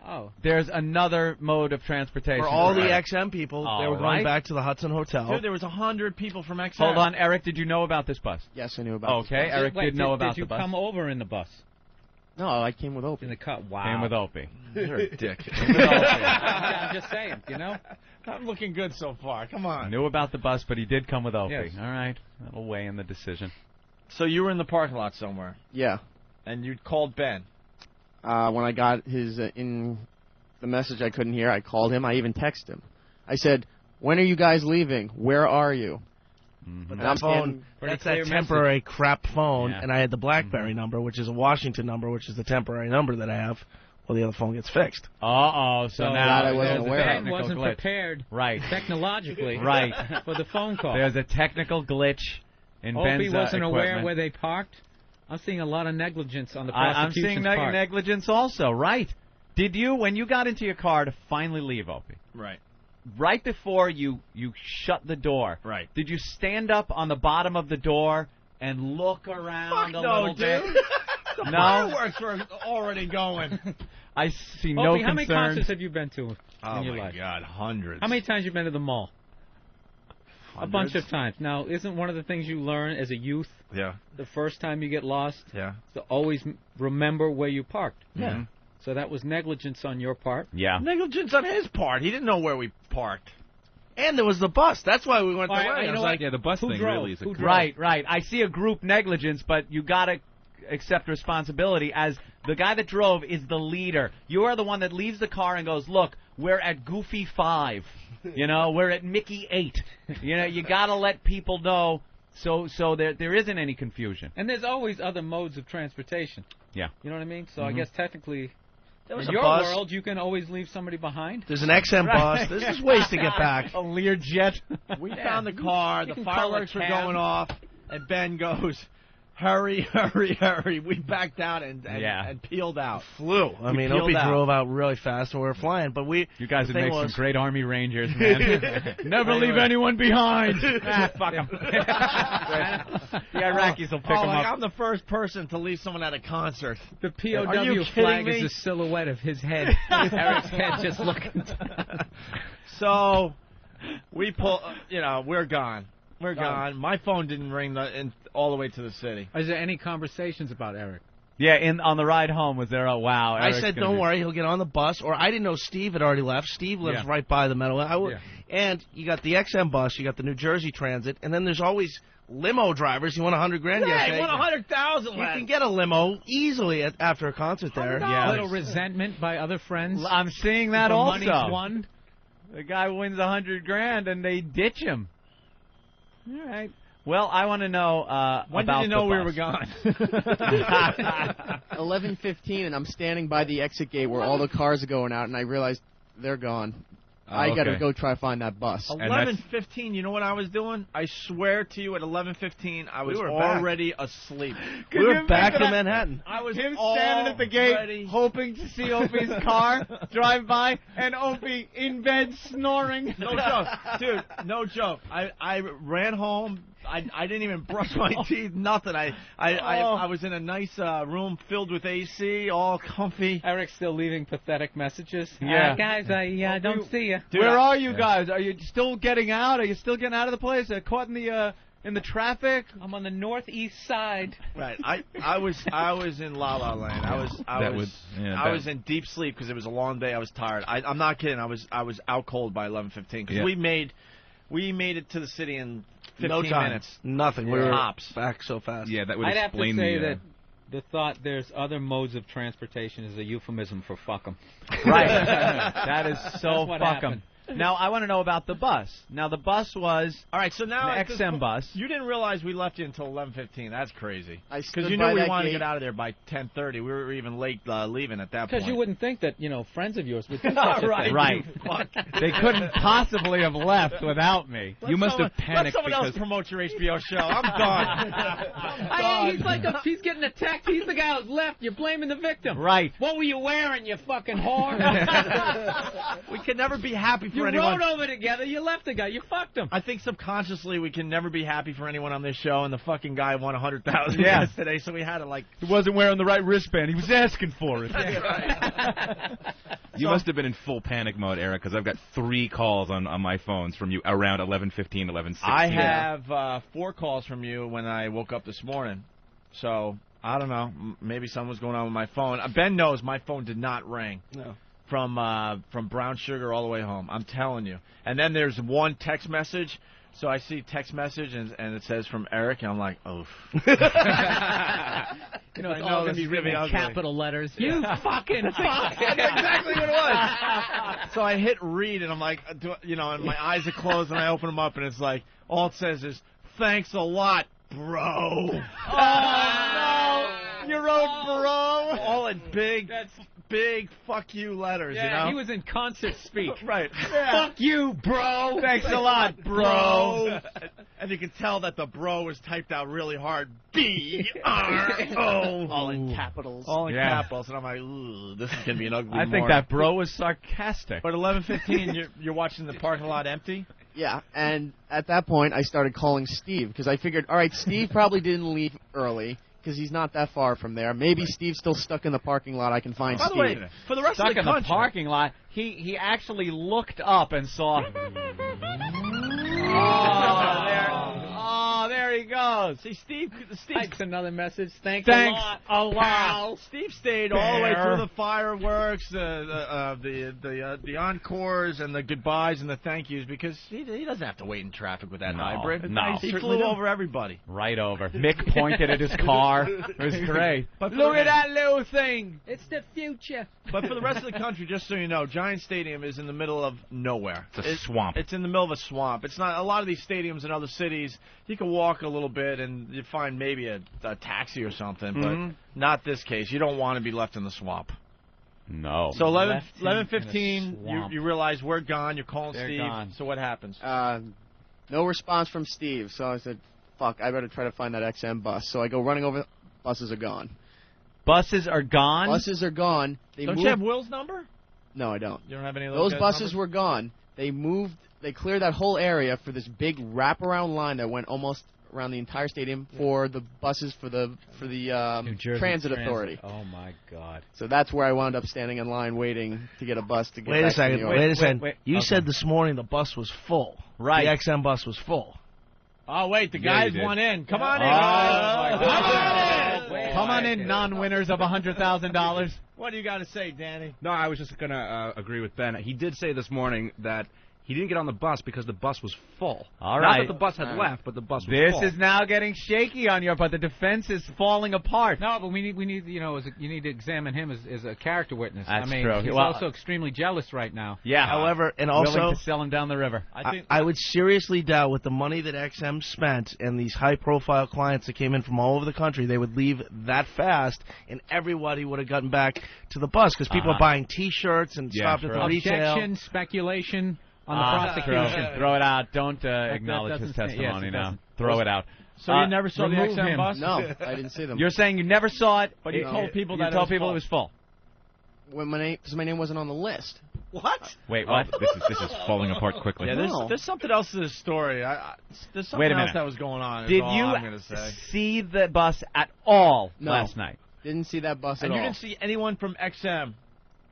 When I Anyone left, no. from that party? There was 100 Dude. people at that party. No, the sales. I was sitting where all the sales staff and their So clients you- were. you were- I had left before they did. I want to get more into this "the bus was full" statement you made this morning. Mm-hmm. What were you saying that about? Yesterday, when I got the instructions for getting my ticket and how to get to the stadium, they said, "Do you need to go on the bus? Because the bus is going to be full. I'll put your name." No, I'm going with Opie. Oh, so you were speculating that the XM bus would be full on the way back also. So you didn't even use that as an option.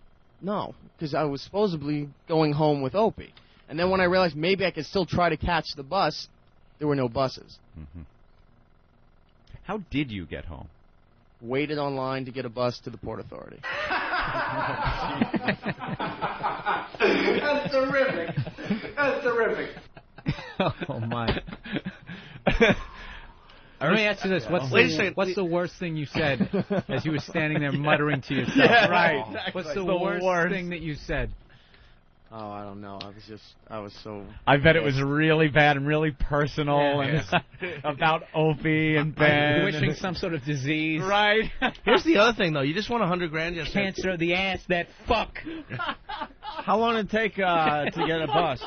I waited almost an hour and 20 minutes till I got to the bus.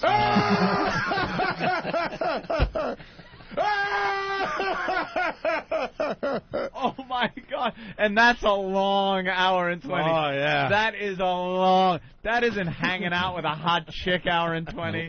That isn't watching a good movie hour and 20. That is just looking at your watch every 3 minutes. That's humid Meadowlands swamp air, and it. Ugh. Oh, the day would end like that. Right. You win $100,000. You got wristbands for the Stones. And the end of the day, you're nice little standing in a VIP swamp party. with the common people, Alone, waiting for the muttering. New Jersey Transit, typing text muttering. messages to people who you thought were your friends. I gotta be honest with you. I gotta be honest. I can look anyone in the eye, no problem, even when it gets a little tough. And Eric's been with us a year now. I'm having a tough time looking at him this morning. You guys fucked for him. the first time. Well, You fucked him. It gets So worse. all right, so you waited an hour and a half or hour and 20 minutes for a Port Authority bus. Now you live in Brooklyn. What time was it when you got on the bus? Knowing that it had to be well after 1 a.m. Oh my God, I was already asleep for a solid 2 hours. A solid. Did you at 2 least get hours. to sit down on the bus, or were you standing in the aisle? I sat down. Like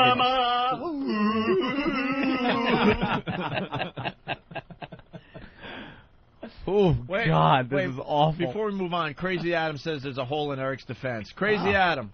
Hey, if Ben has a different phone, doesn't the caller ID show the number? Why couldn't you call the caller ID back?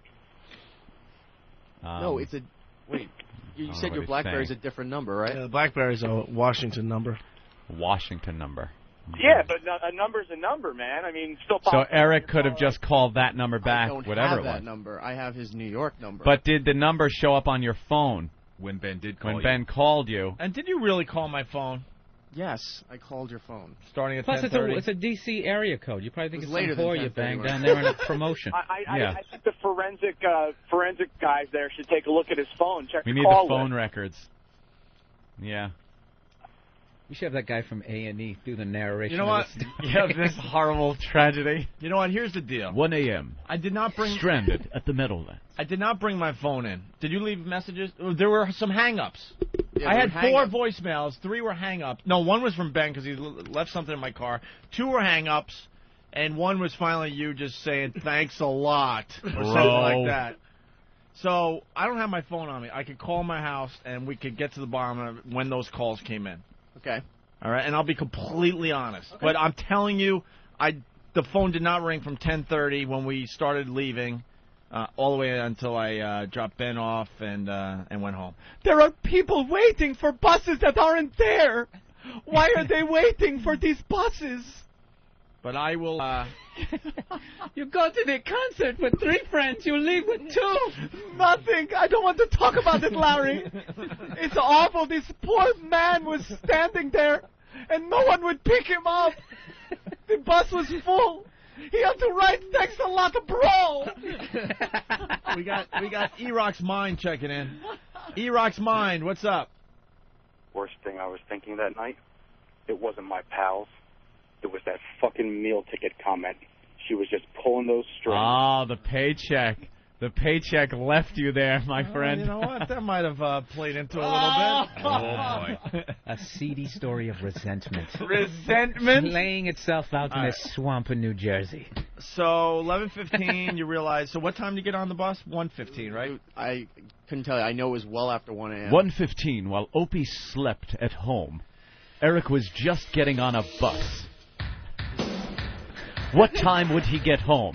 How would he get home? Stay tuned. We'll be back after these words. So that is the music. Very good, Derek. Very creepy. All right, so you're on a Port Authority bus back to Manhattan? Yeah. Which sucks because you live in Brooklyn. So you got to go all the way back to Manhattan and then take a what? Yeah, now what happens? The Jersey buses don't take you home to your house in Brooklyn. No, so I get off at the Port Authority. Then I got to go downstairs and around this other area because they're cleaning, so they block that off to go to where the taxi line is. Uh-huh. All the cabs that are waiting there, going to Jersey, going to Jersey, going to Jersey. No. So I'm in this now another line waiting to get a taxi to try to get back to Brooklyn.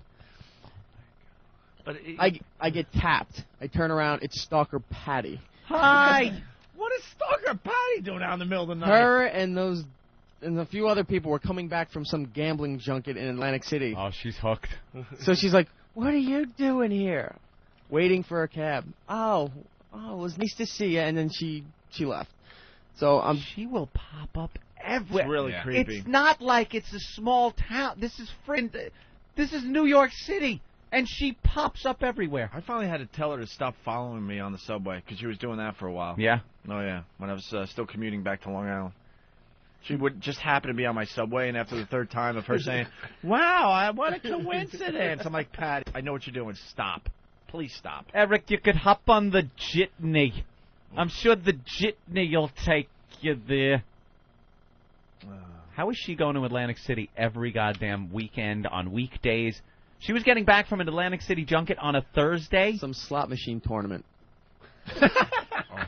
Get her on the God. phone. We got to hear about the slot machine The tournament. World Series of Losers. Tournament, like she got a headband on, like there's something fucking athletic about it. Yeah, what kind of tournament is the machines are doing the work? I don't like this bucket. I don't like it. It's not... Warm-ups are just cracking your knuckles a lot, getting ready. All right, so what happens? You're on this line for a cab back to Brooklyn. What time is it? It's now 2 a.m. It's 2 in the morning. We got to be here at, 5:30? Just give us one soundbite of something that you said about either one of these two creeps who just left you there. Honestly, I said they're sitting in that car laughing that I'm still out here.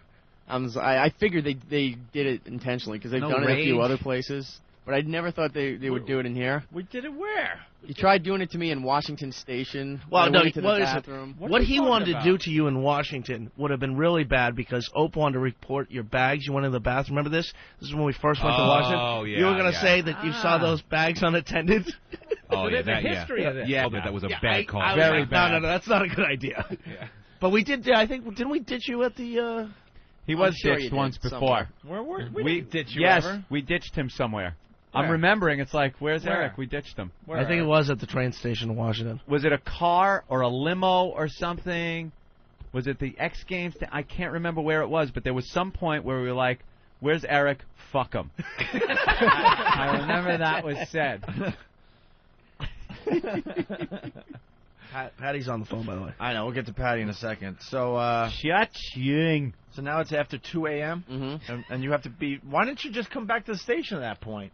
You have to be here at 5:30 in the morning. I was fed up. So I took here. a cab back, slept, took a shower, slept, and then came back here to work. How much did that whole trip cost you to come back? $45. $45. Yeah. Bag of shells, right? You right, still my have, friend? You still have $99,955. That's right. Don't worry about it. You don't have $100,000 anymore. $45 back. In 5 hours of your life that you'll never get back. So what'd you do? Sleep an hour? I think so. Like hour and a half. Got up and then Because I came to gotta tell work. you, man, after sleeping 6 hours, I feel a little tired today. Yeah. Oh. Just a little tired. I usually get 8, but I got 6, so I'm a little groggy today. My heart pulls for you. I know, for a guy who won $100,000 went to the Stones last night. He doesn't I look that know. happy, does he? He's miserable. That's $100,000. I'd have been walking home whistling Zippity Doo Dah. Like, what the fuck? Yeah, you won $100,000. You got to see the Rolling Stones. Yeah. You know, not a bad day. How much did the ticket cost you to see the Stones? Nothing. Exactly. As much as we freebie. As much as we fucked him, I think there's more to the story that you're not telling. That's Yeah, all. there's something going There's something else that was going on that might have distracted you. Any girls involved in this story that we don't know about? No. No? Nope. Come on, you're feeling good. You made some money. You want to be a big shot. No. You pull out your wad. Big shot. No? No. I had a great seat. The He had concert no was money great. there, so he has to pull out his scratch and match ticket. I won. Trying to get the girls to Yeah, go didn't with the him. Daily News Right? give you a T-shirt to wear? I won. We got Scratch another and match. winner. No. I am the winner. Who's a winner? Right away. Ladies. One at a time. All right, let's say hi to Matt in New Jersey. Matt, what's going on today? Hey guys, Hey. I was just calling in to tell you, Eric, let this die. If you would have made Opie late this morning or had him sleeping late, you know how pissed off you would be for the rest of the day? Just let it die and count your thousands of dollars. Yeah, it's one of those sucks to be you type of things. All right, why don't you let the listeners be the jury? Yeah, Jeremy, what's up? How you doing, guys? Hey, man. Why should we care? Why couldn't, like, Scrooge McDuck here spend $75, rent himself a car service, and be home in 45 minutes? Oh, it's a heartless jury. That's 2 for the prosecution. Yeah. Do you know you could have just called the numbers you hear all the time, 777-7777, one of those, and you could have gotten a town car to pick you up, drive you from there to your door for probably a little bit more than you wound up spending anyway. Not only that, I mean, there's plenty of cars going back. I've gone and just asked people, hey, you going back to Manhattan? Can I give you $20 or whatever? People Yeah, do you that just all go the up time. to the windows of the cars and go, hey, take me back there. I'll throw you some money. Here's my friend. They take you right back. Well, that's a Didn't whole think to other do side. that. You're just saying what he should do after they fucked him. After they fuck him. Well, it's like, yeah, you've and already been fucked. Don't take a shower. Wait till the police examine Yeah. your privates. Exactly. That's what you're saying. I mean, They gotta get the rape The guy kit. got raped. He They got gotta fucking pull out raped the in a rape swamp. kit and take some swabs. Yeah, I mean, you're spinning this off into another. I We're know. talking about the initial. Right. fuck I'm at the point where you're like, you should go to therapy. You should try to work out. But What a roller coaster of a day for the guy, though, man. Holy crap. Chuck? Let's, you want to go to some of these Yeah. phone calls? Let's go to North Carolina. Chuck, what's going on? I was just wondering if Rosie was on the bus with him. Hey, this is Eric. He just won money, and his friends fucked him and left him at the concert. Oh, that horrible movie Rosie did where she played the retard. You see that one? It's classic. Oh, it's great. His friends left him, and now he's fucked. That's exactly how she sounded. Look at his text. He's texting something. Wait a minute. Fuck off, bro. Matt, Jersey. Hey, I just noticed that this continues the streak of good luck for the show after Jimmy left, you know? You guys get lesbians, and now Eric wins 100,000. What's next? That is true. That is true. We've been on a Streak. nice roll, except for the Rolling Streak of Stones luck. thing. Well, that was Oh, just so for it's not Eric. The guy, let's weigh out the fucking luck here, people. let's put it on the scales over here. You win $100,000. You had to spend $45 in a couple of hours getting home from the Stones show. I think it evens out somewhere. Not even evens out. By tomorrow Exactly. morning when you wake up, when you get a good night's sleep, that'll just be a little nuisance thing. You still got the $100,000. Most people would be happy just to have a free Rolling Stones ticket. The Right. tour's Right. completely sold out. You know, so he got screwed going back. He won $100,000 on top of it. How many Just, I want to point to the jury that the prosecution just admitted to fucking him over. I heard that.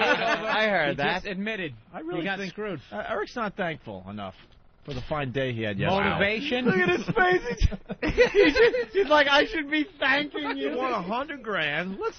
Let's put this on the table. You want Opie's $100,000? establishing motive right now. Right. Oh, this guy's grateful It was a enough. wonderful VIP party with free booze and food. Opie, are you saying you want Eric to say thank you to you? Opie is kind of right. At any point, did he go into like some sort of convenience store and you guys hatched this plan? Look at him in there. Actually, getting a Coke. He doesn't look thankful, does he? Son of a bitch wins $100,000. He should We be need thanking to teach Anthony. him What did a I do? lesson. He got your tickets. He got your ticket. No, I Without? didn't. Yes, you did. Wow. Yes, you did. Yes, you Anthony was offered the tickets. Yeah, I was. And he didn't go. Eric, all I'm asking today is That could have been me getting fucked. all I'm asking today is that you thank me. That's all. Wow. It was a VIP party, free booze, free food, really nice Rolling Stones Don't tickets. do it. Don't do it, Eric. If you do that, I'll beat you with that fucking microphone. You had a nice ride to the venue. You got a free T-shirt, a free program. Right. Let him in your head, Eric. And I just want to add this to the pile. I picked you out of obscurity when you were just working for a tiny little station in the middle of nowhere in Florida. You've never officially thanked me on the air. Wow. That's a ballsy move, man. What do you think? Can I pick and choose what I can thank you for? No, you know what? He Just deserves one general thank you. That's all. Remember when I was coming back from Florida and I met you in the middle of nowhere on a... Okay, thank you for the career. I can't believe it. You know what, dude? No, you fucking deserve to be left in a swamp. That could be my greatest accomplishment ever. Oh, man. I can't believe I just spent fucking a half hour defending you, and you turn around and do that Thank shit? him. Who the fuck raised you? That's the most pathetic thing I ever heard in my life. They left you in a fucking swamp. He doesn't have a fucking leg to stand on. Oh, my and God. over the air, you just fucking genuflect. You just kissed his fucking ring. But I had a lot of ammo, man. He never thanked me. I actually That's pulled over. unbelievable. I That's pulled it. over out of what? What was it? A Cracker Barrel? Unbelievable. We went to eat at a Cracker Barrel in the middle of nowhere, in the middle of Florida. That's how I met the kid. He's me with the cat box, the garbage, and the vacuum. Unbelievable. Just smiling. Shoulders slumped. You are step and fetch it.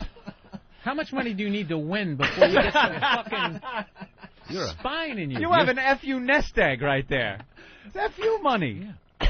Dude, you're a battered woman sometimes, really. Yeah. He didn't mean it. He didn't mean it. I know he really cares deep down. He didn't even and do he said that. he's going to change. No. You said you need to thank me for leaving you in the fucking swamp, and he did it.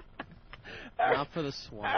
Eric started, Semantics. Eric what you started thanked this, him for. Eric started this morning going to himself, "Oh, I'm going to give him a piece of my mind." Yeah. And by the end of the morning, he's thanking me. He had a moment of courage. Thanks a lot, bro. Bro. Finally welled up in him, and you beat him back down. Now we realize he was really thanking him. Thanks a lot, bro. Oh. Wow. Holy crap. I don't know what to tell you, man. I tried to Hold on, defend you. Danny, what's up? Well, not that I was just thinking about this whole scratch and match situation. Yeah. And I could swear that Eric was taking the scratch and match things out of the show papers that we get every morning. Oh, No. boy. So, I mean, and technically the papers are delivered to Ben. And technically, you ain't getting shit. Oh. Well, I'm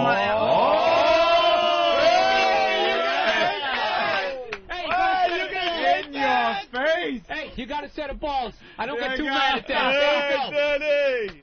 What's this world coming to? Hey! Danny's gonna shoot him in Yeah, the but foot. I'm not asking Fuck for you, any. Spider. Yeah, I'm you not asking for are. any much. I Yeah, thought you you said are. Spider. maybe it's The I think papers maybe were Ben everyone's deserves Spider. Eric fought back and everyone stood up.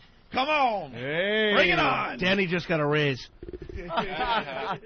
Was it the No. papers from here? No. So that would make a big difference. I No, think they better one, we write don't another get name on the that Sunday check. Daily News here, too. I bring them from home. Ben saying, yes, we do get do the get Sunday the Sunday Daily Daily News. And that Sunday, we pulled it out. And didn't we pull out and realize that those two were winners in the Sunday paper that we got No. here? And that made us think, wow, this really is widespread, because not only did Eric Nagel say he won, but the papers from the station actually No. won $100,000. Oh, wait, I'll I go do remember I'll that. go Yeah, pull in that's the, right. I'll go I pull do in the remember audio. that. You know what? I think He's right. We did do that. Because there were so many winners, I was like, wow, they really did fuck up, because what are the odds that you're going to win and the station papers are going to win? Now, are you sure that was yours? I'm positive it was mine. I know Look, everyone exactly in what there. happened. Oh, Travis knows exactly what happened. I came in that day, and I taking brought a chance And there. I went home after that. Thank you. I want to take no chances in this. and I brought the story up, and Eric goes, "Oh, I have a copy of the scratch and match in the studio. I'll run in and see if I win." Oh! And he scratched it off, and lo and behold, he won. And then after the show, he said, "Of course I'm going to mail it in. Why wouldn't I?" You're saying Absolutely. that absolutely the one that he sent in was from the station's paper. Absolutely. No. Yes. No. It When was I sitting came in that bin that you had over there for months. Oh, man. It was No. pink. What do we got, about 10 Absolutely. people working? Actually, no, it's I purple. want my 10 grand. 10 grand, 10 grand, 10 grand, 10 grand. 10 grand Hey. for everybody. Wow. Eric, I want you No. to apologize No. for using one of the station's papers. Why wouldn't you apologize for taking food out of their mouths? Is what you're doing. Because, one, it wasn't a station paper. No, I think Travis it's been disagrees established. with that. Station paper. He can disagree all he wants. He's not getting Let's any get a money. lawyer. This would make for great radio, Wow. man. Let's sue one of our own. I think they deserve Make to him share spend- in this. Make him spend 80 grand of the winnings on defense. Oh, Jesus. You would too. Eric, if you just get, see, I'm thinking I don't know. I should get. There's 10 of us, right? I should get 10,000. You give me 1,000, I won't sue you. No. You want to settle it? Just settle I'll out? just settle out. What do you think about settling out with everybody? $1,000 for How about- everyone. That's no. nothing, really. 10 grand out of 100 grand? I'll tell you, I would have done it anyways. You gotta know? do Right, something. just to be How a about- decent guy. How about a nice lunch for everybody? Something. Yeah, I offered that to all of them yesterday. I said I was going to take them out big to lunch and spender. dinner. But now you don't want to take them out because they just throw you under a bus. I didn't throw you under a bus. Those guys. That was one of the first things I said. By leaving his ass in the swamp. Somehow it ends up with you apologizing to him. I've never fucking seen that. I Unbelievable. I really can't believe that they would throw you under a bus Oh, I like could. that. Yeah. You know? Look at I all would of never them. do that to you. Where are you taking him to lunch? What I happened don't 5 know. minutes ago? Would you guys accept lunch from him? No, they're all shaking their heads. No. They don't want it. Wow. They don't want it. Let's see. Which way? Let's say hi to. Does Eric have a car? I guess we're done. What are you going to do with the 100 grand? What do you got? Any plans? Just going to invest it. Invest it. Uh-oh. What are you investing in? Not sure yet. I'm working on that. Citadel stock. Yeah, you want to buy some Citadel? Yeah, I'll give you my Citadel stock. Something safe? Something long-term or a little risky to make money quickly on? Something long-term, I think. Yeah? You want mutual funds? Blue chips. Let's have you talk to that tough guy, Barry Shapiro. Guy that packs a mean punch. Yeah. Wow. All right, we'll talk to Stalker Patty after the break, I guess. About her Atlantic City junket. I think she's really getting addicted to the gambling thing. She seems to be going all the time. I'm glad we cleared this up, Eric. And your apology is accepted. Yeah, I'll accept your apology. All's well now. I like how he's sitting there thinking it over. How the fuck did that happen? I was so right.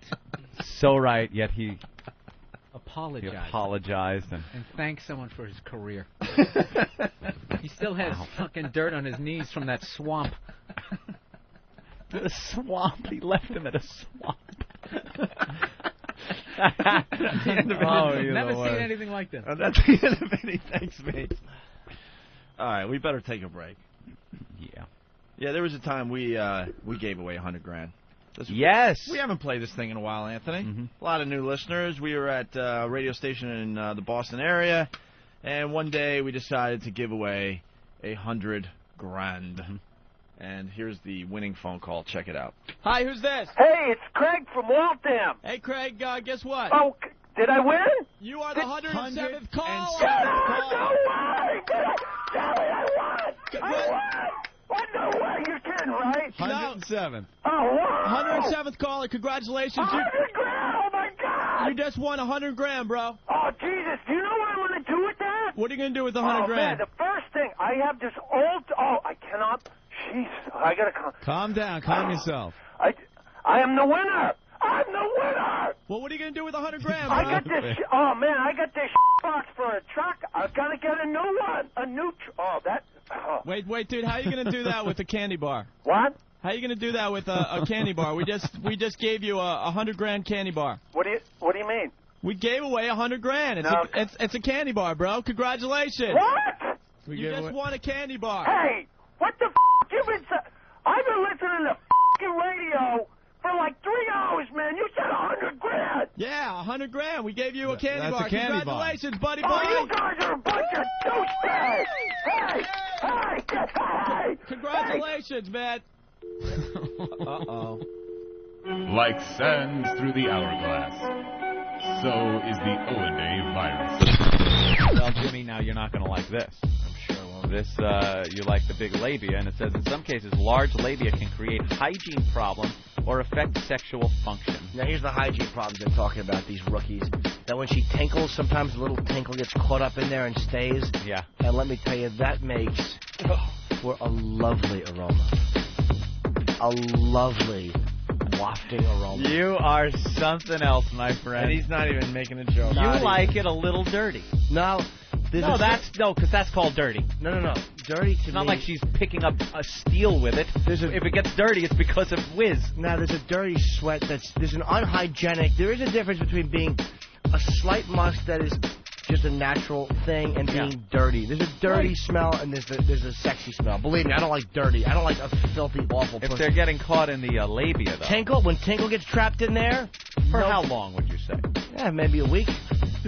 Nah, just from that morning. I would always tell girlfriends who I was dating, do not shower right before you come over. I don't want to talk to you. See, because you like it a little dirty. Shower that day, though. Dirty. Shower that day. I don't like a girl to go 3 days without a shower. I can't do that. No. Just that day. Shower in the morning, go to work, and then come over and, You like that. But you got to shower that morning. I'm not that earthy. What are you having, Hope? Speaking of earthy. Yeah. They also can get it caught in undergarments and make it difficult to wear tight pants or tiny bikinis. Right. Tiny bikinis. I moose love it. knuckle, or if you've seen the camel toe, or sometimes the bikini just gets caught up in there and it comes out the side. I fucking salivate for that. And by the way, what does it get caught in clothes? What are you constantly in buildings that are on fire at 3 o'clock in the morning? How fast do you have to get dressed? If you're zipping your labia up, perhaps you do need this procedure. Perhaps you need to email yellowtreats at AOL.com. You have a dinner coming, sweetie. Opie and Anthony, the virus is spreading.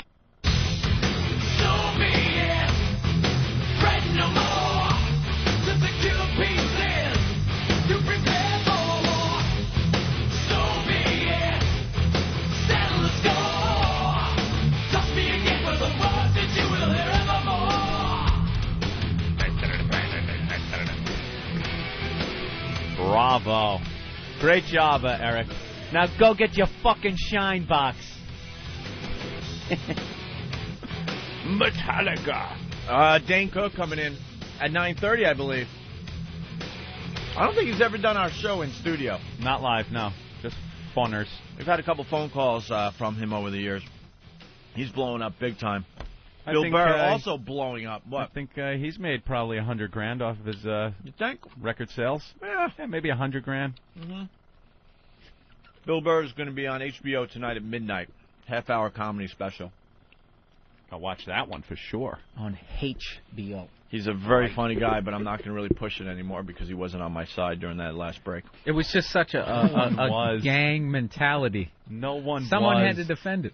That's what happens on the show. And I did though. up until the apology. No one comes to your side on the show. You fuck up, everyone attacks. Everybody. Everyone. All right. Felt bad for him. Is this true? What? That some of the FEMA debit cards that they handed out are now found they were being used at a strip club. Nice. A gentleman's club. Bravo. Ah, that's fantastic. Because you're giving these things out to people that don't have much responsibility to begin with. You think right. All of a sudden they're going to change their lives and go, hey, let's put this money to good use. Ah, that's great. They're really saying that, though? They're coming. Yeah. You could stand on the side of the road, I swear to God, with some sort of bin and some sort of official-looking thing and just say New Orleans Relief, and idiots will come up and put cash in it. Yeah, you'll make some money. Sure. I'm sure it's happening. There's always scammers. There's more scams than actual charities. Yeah, they they were said saying. that there's 20 websites out there. Yeah, all phony. People trying to get... immediately, who gets KatrinaAid.com or something? You think it's legitimate, or you think it's just some guy? You know what? This still, as dirtbag as that is, there's something just fucking hilarious. You know they're giggling like fucking third graders when they're setting the thing up. Yeah. Like, dude, you believe we're gonna fucking The money's do this? gonna pour in. Just sitting there on the phone. Yeah, I know. I feel bad for the victims too. It's looking over your face. All right. Let's see. Oh, we want to talk to Stalker Patty. Yeah, I want to know how she's what she's doing. During actually. Eric's adventure last night, he ended up on a taxi line at 2 in the morning, and Stalker Patty was behind you, right? Yeah. Something like that. And we got Stalker Patty on the phone. Stalker Patty. Hey, how you doing? Hi, Patty. Hi. Now, you saw Erik? Yes, I did. He was on a taxi stand at about 10 to 1 in the morning. I was just getting off the bus. You were just getting off the bus. Yeah, I went to Atlantic City because I got invited to a slot tournament. I go about once a month because it's something to do. Slot tournament. What's a slot tournament? You bring a card, you hand it in, you get taken to a machine, you have 7 minutes to play, and whoever has the 50 highest scores cashes. I never win. I only had 4,400. The lowest score was like 7,000. Yes, it's just luck of the draw. It's a slot machine. Yeah, there's no skill involved. Yeah, so I went down there for it, and then I just hung around. I won about $75, so that was nice. Oh, you're up? That's my big win. How does she win? How does anyone win at the slots? I don't know. What do you play, the nickel? I did the quarter ones. Ooh. Well, you're living, And sometimes the penny ones I like, you know. I can't afford to do the others. But Patty, you can't afford to go there. You should be saving those quarters for food. Yeah, but if I didn't do that, I'd be sitting home doing nothing. I don't go anywhere. I don't really have a social life, so it's just something. Really? This is the other side of gambling they don't want you to know about, you know? This woman needs every penny she can. These are the kinds of people who show up to the comedy show after they're out of pennies or nickels and just sitting there with slumped shoulders. Yeah, because they have 2 hours to kill before the bus takes them back to the city. Yeah. You know, I go on the boardwalk, too. It's the only time I see the ocean. Jump in it. No, I just like going there just for something to do, and I like the ocean. I like to ride down and back. I don't do very much with the machines. I like watching the people do the tapes because they look kind of funny to me when they act, like when they win and stuff. Opie's so right. This is the side they don't want you to see. They want you to see the glamour, the World Series of Poker with the guys. Let's bring out the $1 million and put it on the table, and these last two people are going to be playing for $1 million cash. Right. And there's Patty throwing her quarters best spent on food in this slot machine after taking a stinky bus ride with a bunch of Asians. Better to do. No, it's a bunch of old people. It's old people.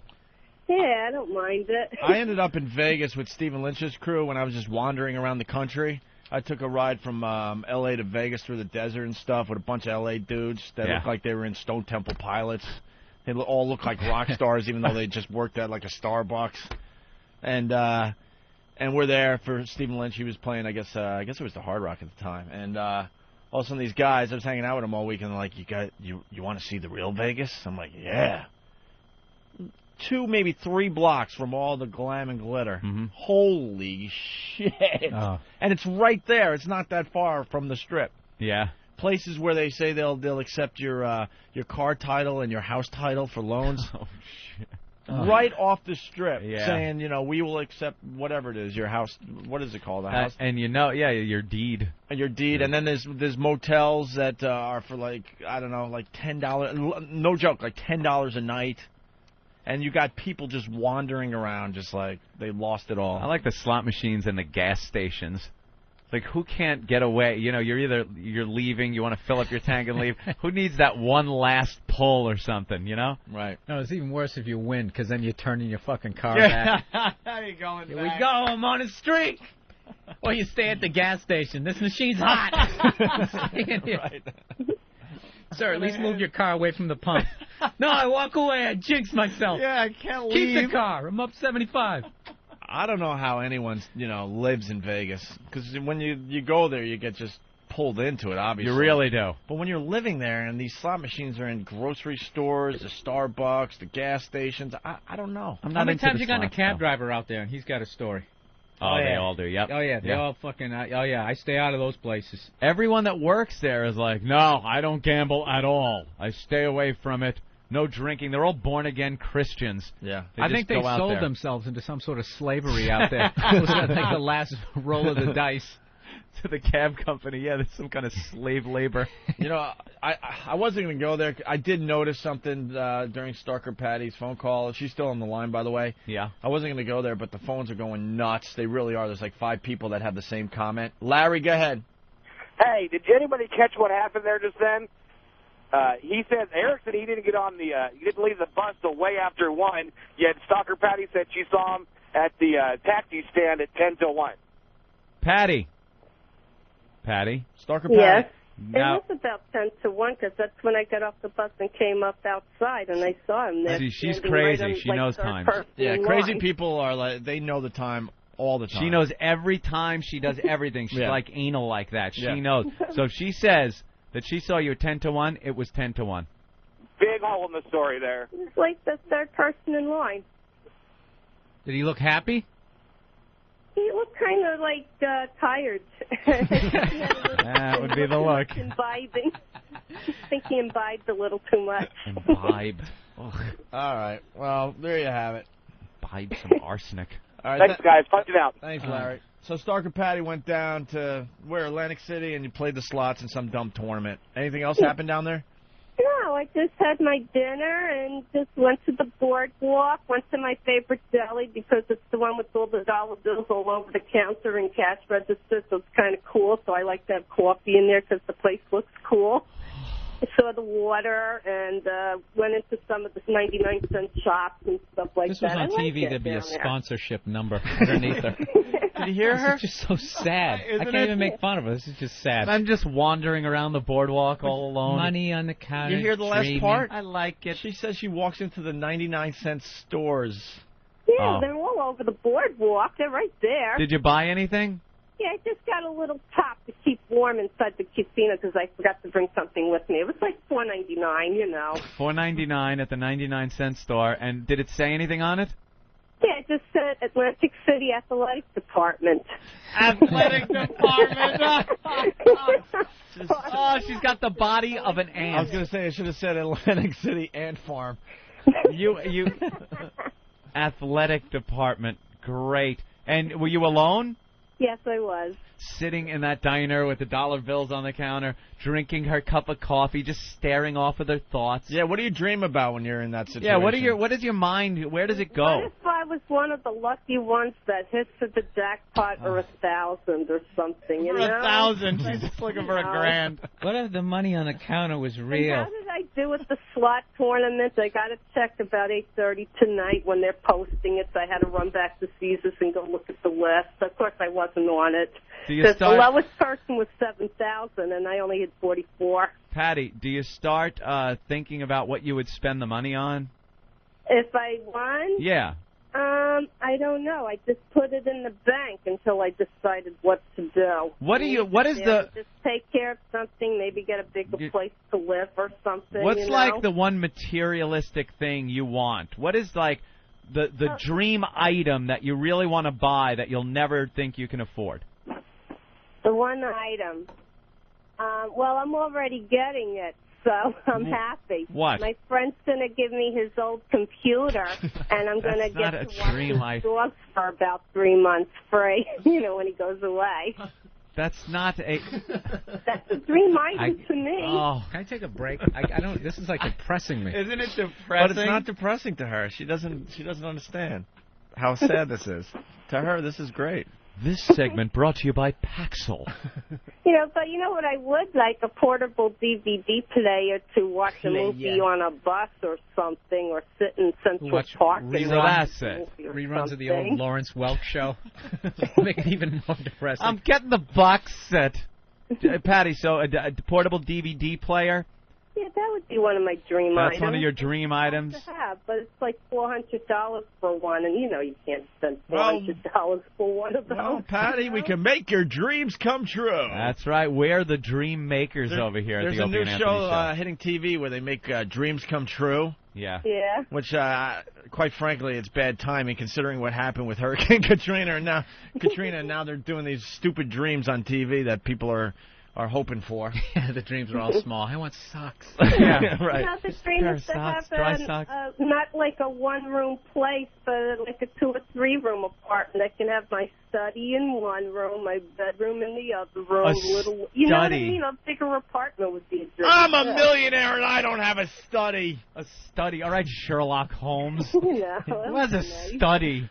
Studies. I believe she's in the study. Please follow me, sir. That's what I was doing. You got to open 2 doors. You can never just do the one. You got to. Right. It's all dark wood in there with books all over. What would you Fucking have? Raven. Raven. Yeah, right. Yeah, I like reading. I like Suit of studying. armor in the corner. Yeah, I'm trying to teach myself And Spanish a buffalo now head. without any Come lessons. into the study. What would you have in your study? Oh, I like move my stereo in there, my little, stuff, my music, whatever. I'd have my albums all on one wall, all my. Who are some of your favorite albums? Yeah. Like if you could listen to an album right ones, my Bob Dylan ones, and my treasures. My And all my treasures. books would be on another shelf, and I love reading. Yeah. Yeah. Things like that. What's your And, favorite book, Patty? Oh, God, I like the classics. I'm embarrassed to say what it is, but I enjoy Five Little Peppers and how they grow. I enjoy books on life sciences and biology and stuff like that. I like reading a little bit of that Isaac Asimov, Asimov? Yeah, Asimov. Isaac Asimov. Asimov? He wrote about, 200 books on science, behavioral Patty's hanging out at the sciences, 800 section in the psychology, library. Science fiction. That's what her study looks like. Novels. Well, Patty, what would you do for a DVD player? Because, Okay. Patty, I have a used DVD player. Used. To go with your used computer. Yeah, Patty. What would you do for a DVD player? I don't know. I'll go down on the beach there and do a wild sticker stop. Ugh. No, that's not what we have in mind. No. Why, what would you have in mind? It has to be something humiliating. You know that. She's already trotted around on her hands and knees, naked with a Krusty the Clown mask on. What more could she possibly do? I know. She's got to dump that virginity is what she's got to do. Yeah, if you dump that virginity, you could have my used DVD player. Did you go out on a date with Big A yet? No, not yet. No. Are you going to? Oh, I don't know. I mean, I do see him sometimes around, sociably, I see him around. Do you like the big A? He's very nice. A very nice fellow. Oh, there might be a little love connection. Ah, a little action What do in you the think? study. What do you think, Patty? I mean, Is there a little I don't spark know. there I'm on your part? I don't know. I mean, Breaking news for all whackbaggers. Yeah. Stalker No. Patty likes Big A. Ah, start the photoshops. Start the photoshops. It was Big A in the study with his cock. Let's get Big A on the line. How do we get a hold of Big A today? Does he listen every day? I want to see if Big A likes Stalker Patty. Yeah, I'm sure he's This in would a be cab. Somebody's got to bring some excitement to this woman's life. This would be a mess. There is. Do you see what excites her? Sitting in a diner with dollar bills on the counter, probably underneath. What are they underneath? Some kind of plastic or something? Patty? yes, they're hanging up on the wall and everything. They're kind of shellacked, and some of them are kind of loose Shellacked. and hanging up. I Right. asked the guy, you don't think somebody would come in here and go plink, plank, plunk? And he says, oh, no, never had a problem. Start stealing dollars. What does plink, plank, plunk mean? It's the universal sound of maybe pulling dollars somebody off the wall. might try to take one, but he says, no, they've never had that situation. If anything, people come Even in and grabbing take a lot money of in her photos. world sounds depressing. Yeah. Plink, Plank, plank, plonk. And then you sit there and she drinks her coffee, and that to her is a real good time. That's a real good time. But you make sure you don't miss the bus, right? Oh, yeah, I have a certain time because, I got to work this You know morning. exactly so, where I'm you're supposed to be responsible. in order to get home so you're not stranded there, right? Right. I just stick to a certain bus schedule, and that's it. Tonight I'm going to come home on this one, and that's it, and I'm there. It would be real stupid to not know how to get home and be stranded somewhere. Yeah. I know. Well, I'm the type of a person that might have an OnStar in my head because no matter where you put me anywhere in the country, in a place I've never been before, I always seem to navigate my way back to where I'm going. Yeah. like an ant with a leaf in her mouth. She knows where the hole is. All right, we should get Big A on the phone. I want to see if there's something going on here. Because Stalker Patty is kind of leaving the door open. Like there could be something there. I mean, I'm open to all dates. I really am with anybody because you got to get to know people, and I don't think I know enough people. You don't. You don't know anybody. And as far as like attractions or anything, I just don't have any right now. You're afraid of intimacy. You've gone 50 years with no attraction. Stop it. Just get it over with already. Have sex. All right, we'll have to get Big A on the line here, okay? Isn't that weird? She likes hanging out in the diners like that and drinking her coffee. Brooklyn Diner, this diner in Atlantic City. And she was left as a child on the counter in a diner. Isn't that odd? Yeah, when she was an infant, her mother put her in a basket and put her on the counter of a diner and just walked out. And she was no wonder raised. She reads the classics. That sounds like the beginning of. I know, and she was raised. The best of times. It was the worst of times. times. She was raised in the foundling home. Foundling home. She was a foundling. Doesn't that sound like something out of the Little Rascals? Yeah, I know. Who has a foundling home? Apparently New York does. All right, Patty. Well, someone's on the hotline. Who's on the hotline?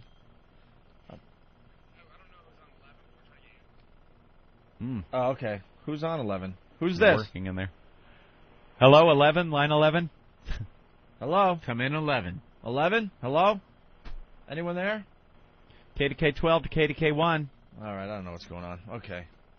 I guess we could take a break and then sure regroup then. See if they can get Big A. The Big A? I saw him outside the building like twice so far. That's not to do with missing the toe, is right, it? Derek? No, that's Pat from Moonachie. Pat from Moonachie's so old. His 15 minutes ran up with our new guy is Big A. Big A. Andrew. He's a very big guy, a little scary, and he drives a taxi. It's not even a taxi. It's like he took his car and he just drives around picking people up in the Bronx. And that's what he does. And he gets very nervous, and he's got kind of a speech problem. So he kind of stutters a little, but in between Where do you trying to find the words, people? I know. They just fucking call in? In between trying to find his words, he goes like, well, I drive... and this is cab. And Stalker Patty's interested. And he has problems with words that start with ST. Yeah. He'll go like, I was walking up the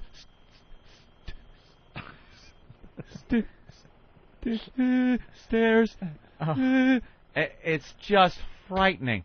This is how we discovered him. He was outside the station one day. We were doing something. We have his clip? Yeah, this is the first time he was ever on our show. All of a sudden, we just talked to the guy. Listen to this. You going on the ride today? Actually, I just came down here to take some photos of everybody and to post on whackbag.com. How come you're not going on the ride? I didn't plan it. Go down. It's not too late. Tag along. I don't know who I could, tag along or not, but I'm just hanging out. Jesus Christ. That's him. Film their date. You'll win like a prize at an independent film festival. Those actors were brilliant. So believable. Winning awards at Sundance this year. I love you. All right, here we go. We stalled enough. We got There he Big A on the line. Big A. Yes. Hey, Big A, what's going on? Where are you right now? I'm on 16th and Central Park West. Are you having trouble getting around the city with the UN thing happening? Not too much. No, because you keep it uptown, right? Yeah. Yeah. What are you? That car you drive doesn't look like it belongs to any company or anything. Right. And you're kind of scary looking. I mean, who the hell's taking a ride from you? Anybody who calls Target. I mean my company. It's a company, a real company. Yes, it is a real company. Yes. And you had to buy the car yourself? No, it's a company car actually. Wow. You know what he looks like, by the way? I don't want to know. Remember when Danny DeVito played the Penguin in Batman? Oh, a little bit. A little bit. That's exactly what he looks like, I man. gotta go. I have to get ready while I'm on the phone. Stalker Patty, what's going on? Stalker Patty, Yes? you have to go? No. All I was right. just getting ready to walk out the door. I got ready while I was on the phone. All right, Big A. Yes. We just want to know if you might have a little interest in Stalker Patty. Yeah, I do actually. She's very nice. Were you two hanging out at the B.B. King's appearance? Yeah, I saw her at the B.B. King's, and I had breakfast with her yesterday at the Brooklyn Diner. Oh, you had breakfast with her at the Brooklyn Diner yesterday. Ooh. Oh, something's Nice. going on. There we go. That's what I need. Little sunshine Yeah, that's nice. Now, Stalker Patty's a 50-year-old virgin. Big A, we never asked how old you were. 38. 38. Patty, younger man, huh? Wow. Patty's got a boy toy. Yeah. Well, I'm not sure, so I don't believe in boy toys. All right, well, Big A, are you going to pop the question and ask her out on a real date or what?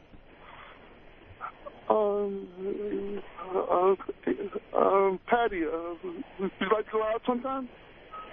Sure, I'd be happy to go on a date with you. We got a lot of connection. Yeah, I'll go out on a date. This is big news for the show, you guys. Huge news. Now, Big A. Yes. Where would you be taking the likes of Stalker Patty for a date?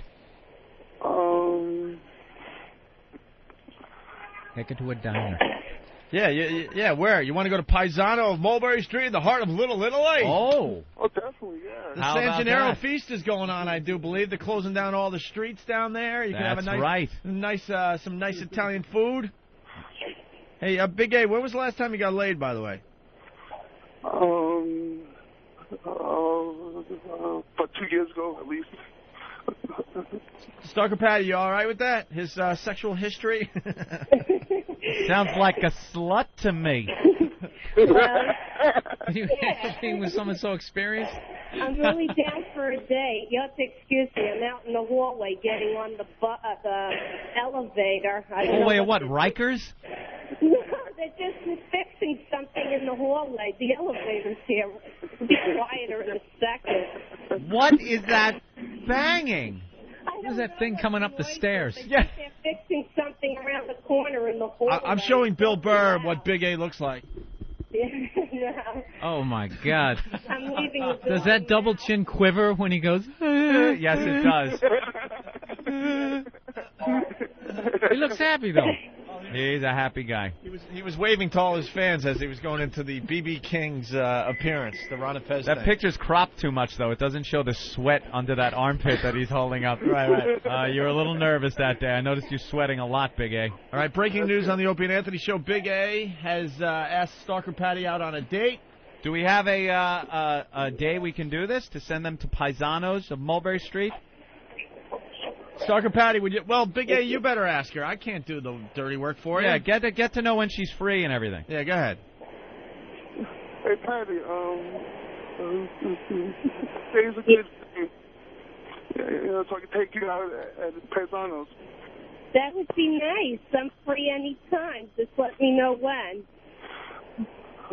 No problem. I'll call you on your cell phone. Okay. That's Close the good. deal, man. Get a date. Yeah, close the deal. Let's go. Yeah, what day? Pick a day, man. And call her Stalker Patty. That's her real name as far as the show goes. I loved this scene when it was in The Other Sister. How about on Thursday, my day off? Okay.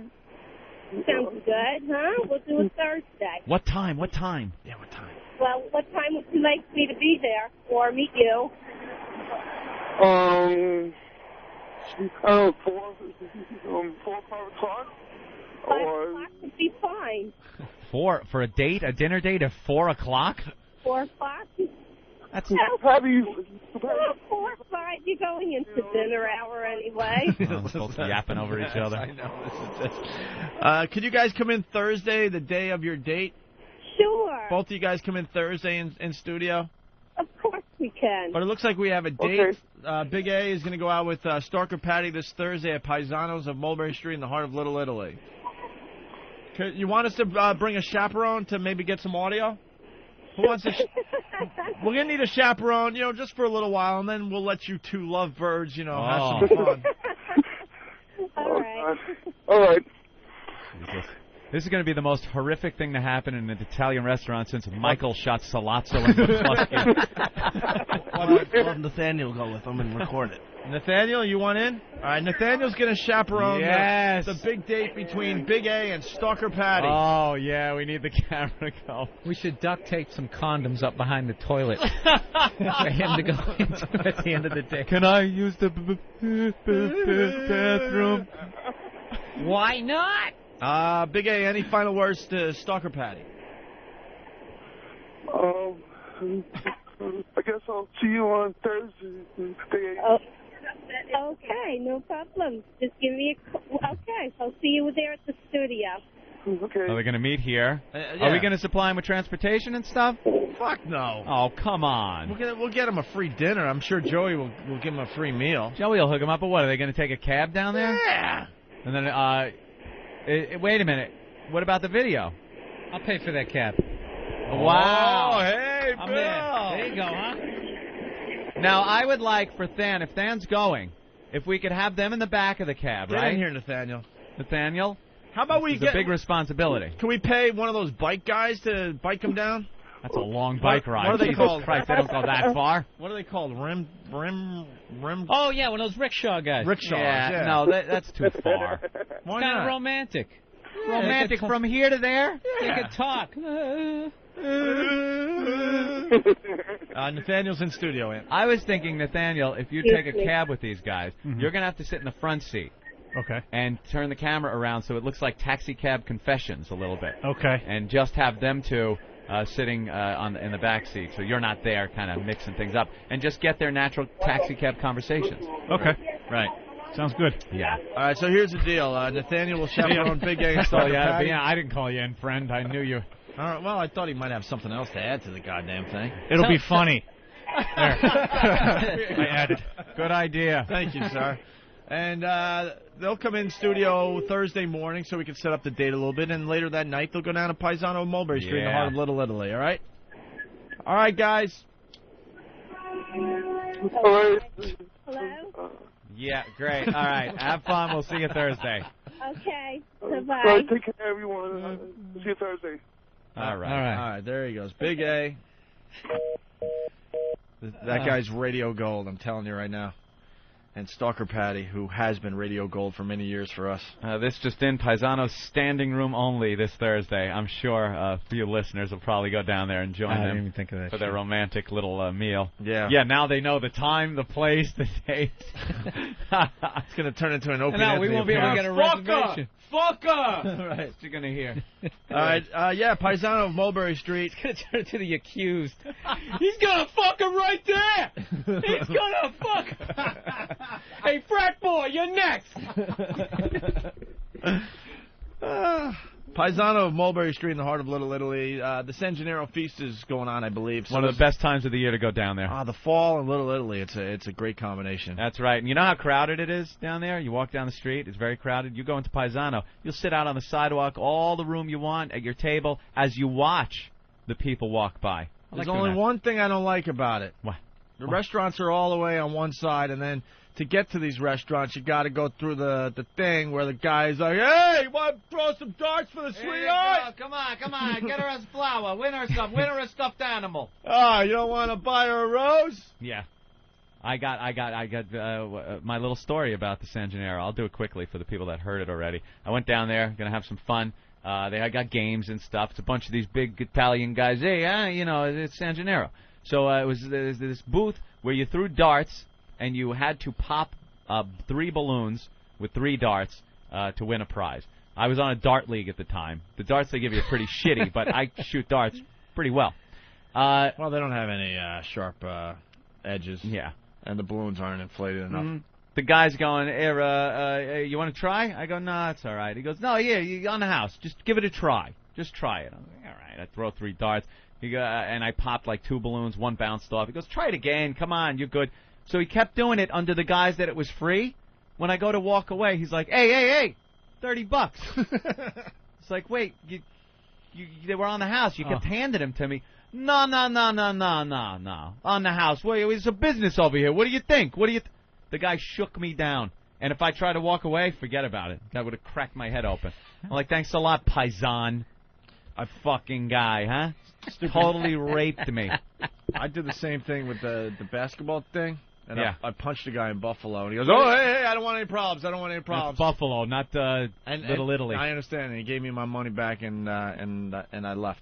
Wow, see what just happened there? Yeah. Oh, we just topped your story. He was a little more manly. I know. No, it's a true story. I'm a pussy. I know. What am I going to say? It was a girl. I want you to apologize to Opie. Yeah. it was a girl I was seeing at the time who was in a horrific car accident. Horrific. Broke both legs, and yeah. I was right on it. I did it to myself. That's terrific. Broke both legs really bad, and she was basically in a hospital and recuperating at home for almost a year. It was that bad. Wow. And she's finally getting out and about again, and I take her to one of these dumb festivals they have in Buffalo, right? And she's crutching along, and one of these scumbags, they have no heart, right? All of a sudden they just they see her like she's the injured gazelle, and gives her some I forgot if it was basketballs or the dumb darts, but the same type of thing, like, hey sweetheart, oh you're injured, you know. And make a long story short, she's starting to shoot the baskets and stuff. Same thing. He wants money out of me. And it's like $30, $25 after you're done, and they do it under the guise that, you know, it's a little slow. You know, throw a few for free, just for fun. And I'm trying to remember the exact details. I do remember I did punch him in the face because he was insisting that I owed him money, and I go, you scumbag.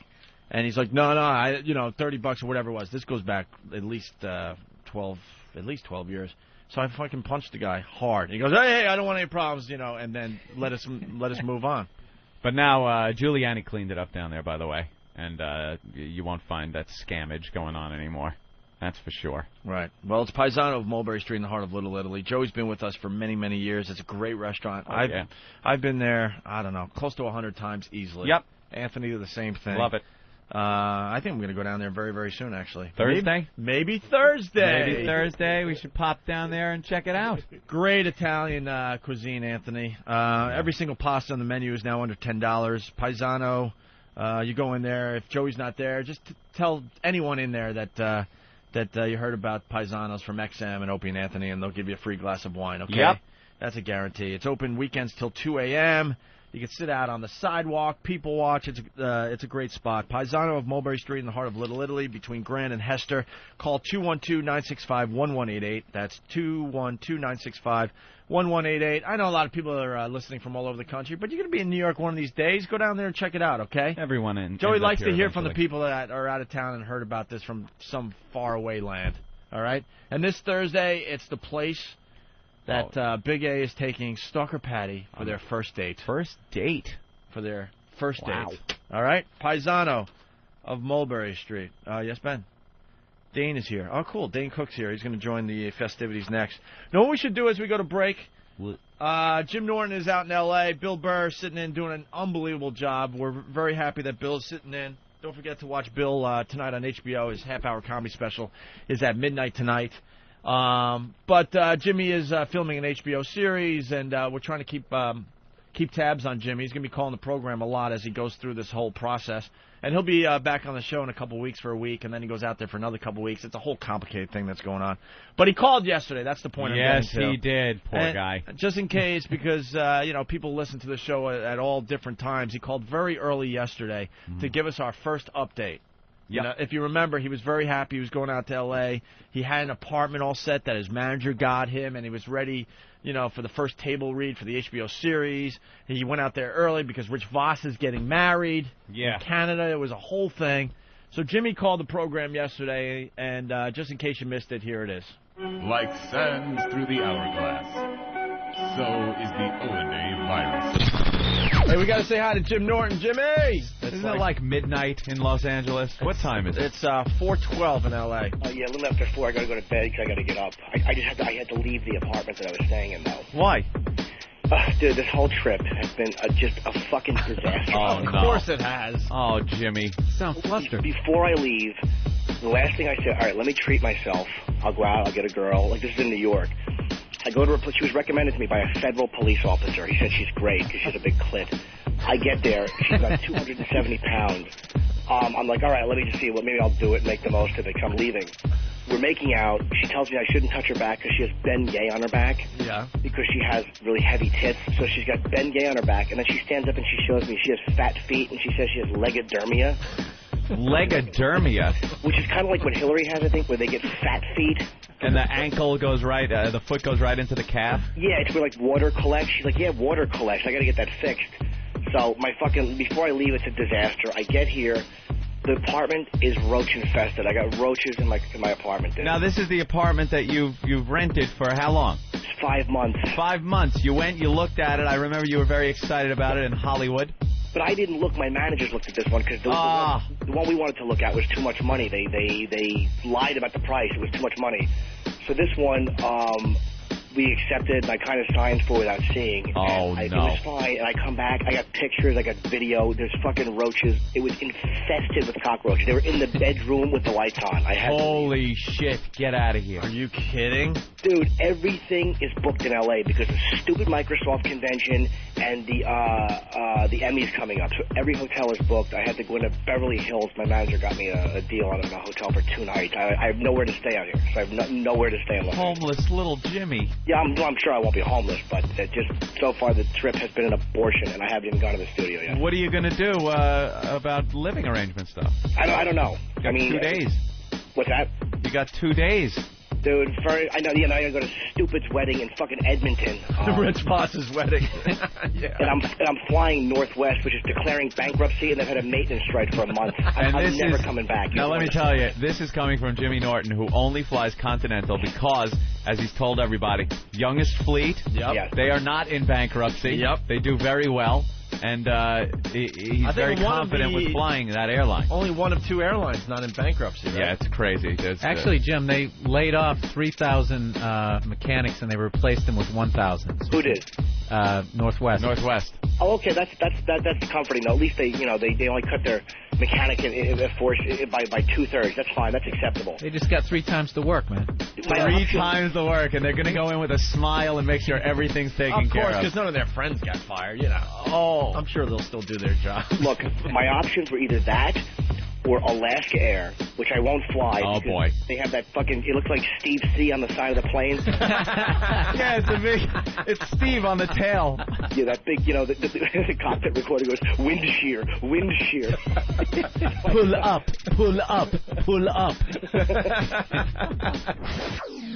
Opie and Anthony, the virus is spreading.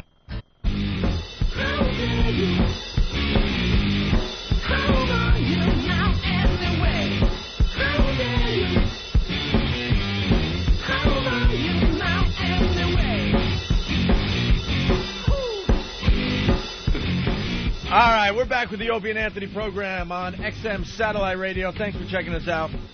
It's a virus, the ONA virus, spreading across America, slowly but surely, getting more gooder every day, I got to tell you. More gooder. Let me set the table here. Jim Norton's out in Hollywood being a star. Bill in Burr his cockroach-infested apartment. Right. Bill Burr is sitting in and doing quite well for us. He's going to be on HBO tonight. His half-hour comedy special is at midnight. We want to just push that a lot. We want a lot of people to check that out tonight. And now, joining the program, Dane Cook. All right, yeah. Yeah. I like that. First time in studio. I like that applause break off the bat. I'm just here. Listen, I'm going to shave my crotch and then I got to go. So. That'll work. First time in studio. First time in studio, next to Billy Burr, who, Jesus, man, we've done a lot of gigs together. Yeah. But I got to say, one of my favorite Bill Burr stories. Do you remember the time you got the buttered? Remember the buttered biscuit? Will you tell that, please? I don't even remember. I was in like fucking Lee, Massachusetts, doing some fucking horrific gig. And it was one of those deals where it was like a restaurant and there was a function room to the right. It was like some sort of bachelor party was going on. And I'm standing there in front of like 8 people going, yeah, what's up with Dan Quayle? Just eating my balls.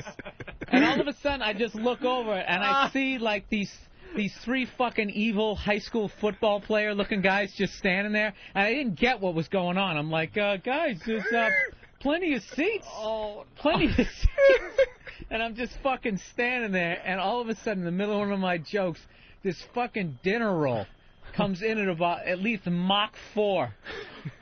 Bangs off my forehead, and then blow against the back wall. And I'm fucking dazed, and I turn, all those guys are gone.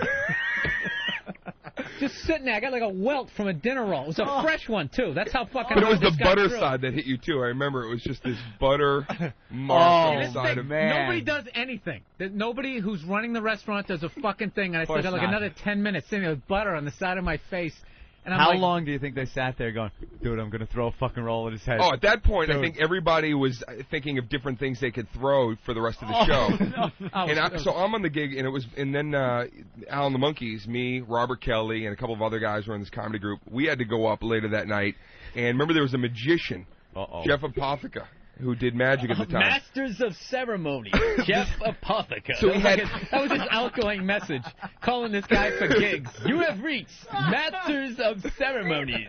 And he's fucking Lee, Massachusetts, like he's fucking Billy Graham. But he had like a or something. bedazzled jacket with like, God. you know, and so he's got all his stuff set up like previously on stage, like, you know, all these cards, you know, giant Joker card. And you remember Bobby just goes up on stage, and because Bobby's set wasn't going great, he just starts picking up this guy's act and like he's pulling the shit out. He's like, oh, there's a fake dove in here, and this guy's just standing there watching Bobby, and this is the exact quote. You see the color leave his face, and he goes, my illusions.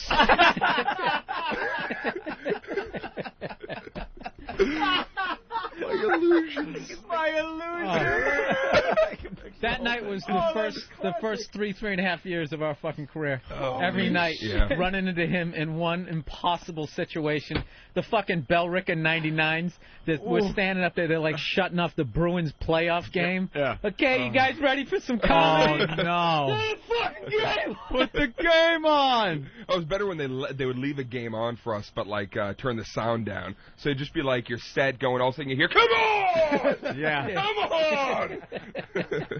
Me and my brother used to do acoustic gigs out in Huntington, and they would do that during the Islander games, and they turn the sound down, and you're playing, and sometimes it would coincide right when you finish a song, something would happen, and you'd hear, yeah, and you're thinking, wow, we did great, and then you look and realize it's just a fucking television, and you stink, and no one wants you there. You nailed it, because I had to do a gig. Robbie Krieger was playing at a stupid rock club. Probably the same rock club you played at. Yeah. One of those, you know, tiny little. Yeah, it's Robbie Krieger. Robbie Krieger. There's that shithole in Long Beach, I think. I forgot right? the name of it. Whatever. So I'm the DJ. I gotta like do the whole thing, you know, hand out bumper stickers and say, "Hey, everybody, Robbie Krieger."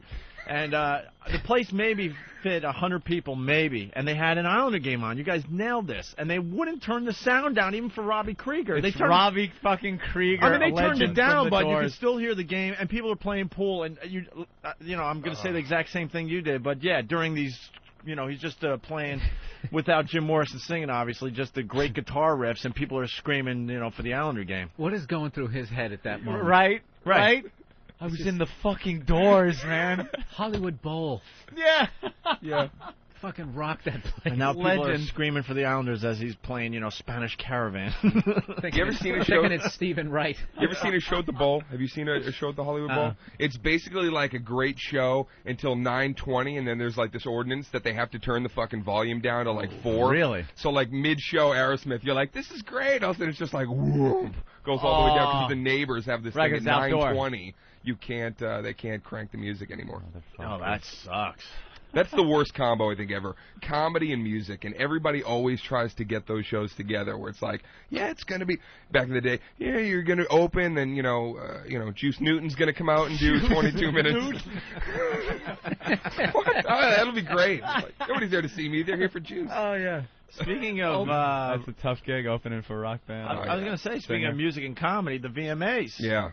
We got to get into that a little bit. Dane Cook, they gave you what, 3 or 4 minutes? It was like 2 minutes. 2 minutes. It was 2.5 hours into. I mean, that was like a blitz, man, coming at you. That was just. I was backstage. They had me back with Snoop, waiting to go out. And they were like, the guys pushing me. One of the guys, union guys, were like, you gotta stand right here, stand right here.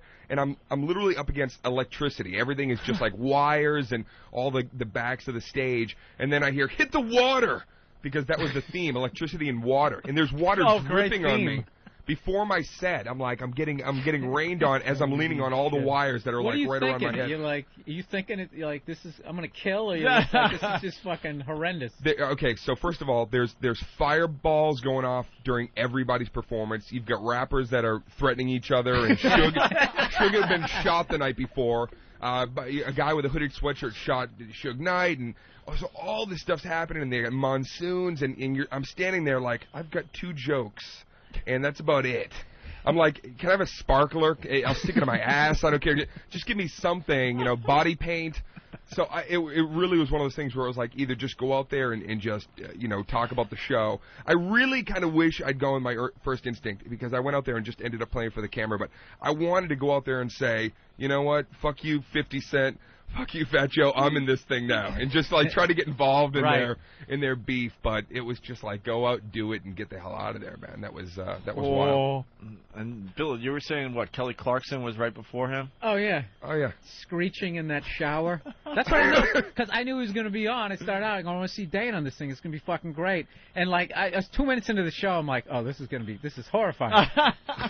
It was just like everybody, half the fucking girls there can't even sing, so they have to add all this extra, they like lower them from ceilings. They're coming out with animals and shit. They think if you excite their visual sense, that your audio sense won't pick up on like the fact that they stink. Mariah Carey, who can sing, is standing there like in this pool, and she's got backup dancers who did a backflip into a pool and started dancing underwater with this underwater camera. And then like we got comedian Dane Cook coming on. I'm like, oh dude, this is gonna be fucking horrific. And everybody right around the front, like all these kids, they were flipping out. And I just remember at one point, sometimes you just see random stuff during your set where you're like, you're in your head, you're trying to figure out. And I looked down and there was a kid just smacking his own face. I'm like, I don't know, he's on E or this is just like the new way to clap. But he's just staring. He's like, yeah, and he's smacking himself over and over. He's like, in the face, hit me in the face. Isn't that great when you're not looking at because everyone assumes you're looking at the big picture. And a lot of people say, oh, the lights are in their eyes, so you really don't see the crowd. Oh, yeah. There are sometimes you do just pick out one person or one event that's going on, a fight, a conversation. And even though you're going through the motions and you're saying or you're singing or you're doing whatever you do up there, you're thinking, what the fuck is going on out there? And it never comes across on stage because you're a professional, you're doing what you do. But you're looking and go, that is the most fucked up thing I've ever seen. And this should really distract me. I did a college gig a couple of months ago, and there was a girl in the front row. I swear to God, this girl looked 14, but she's showing her titties during the show. And it was like, it was great because it was titties, but I'm like, this girl's like literally 14 years old. She was like the Doogie Howser of this college. She was just like, she was advanced from 8th grade to like cake parties. In every way, apparently. Yes. Wow, that's funny.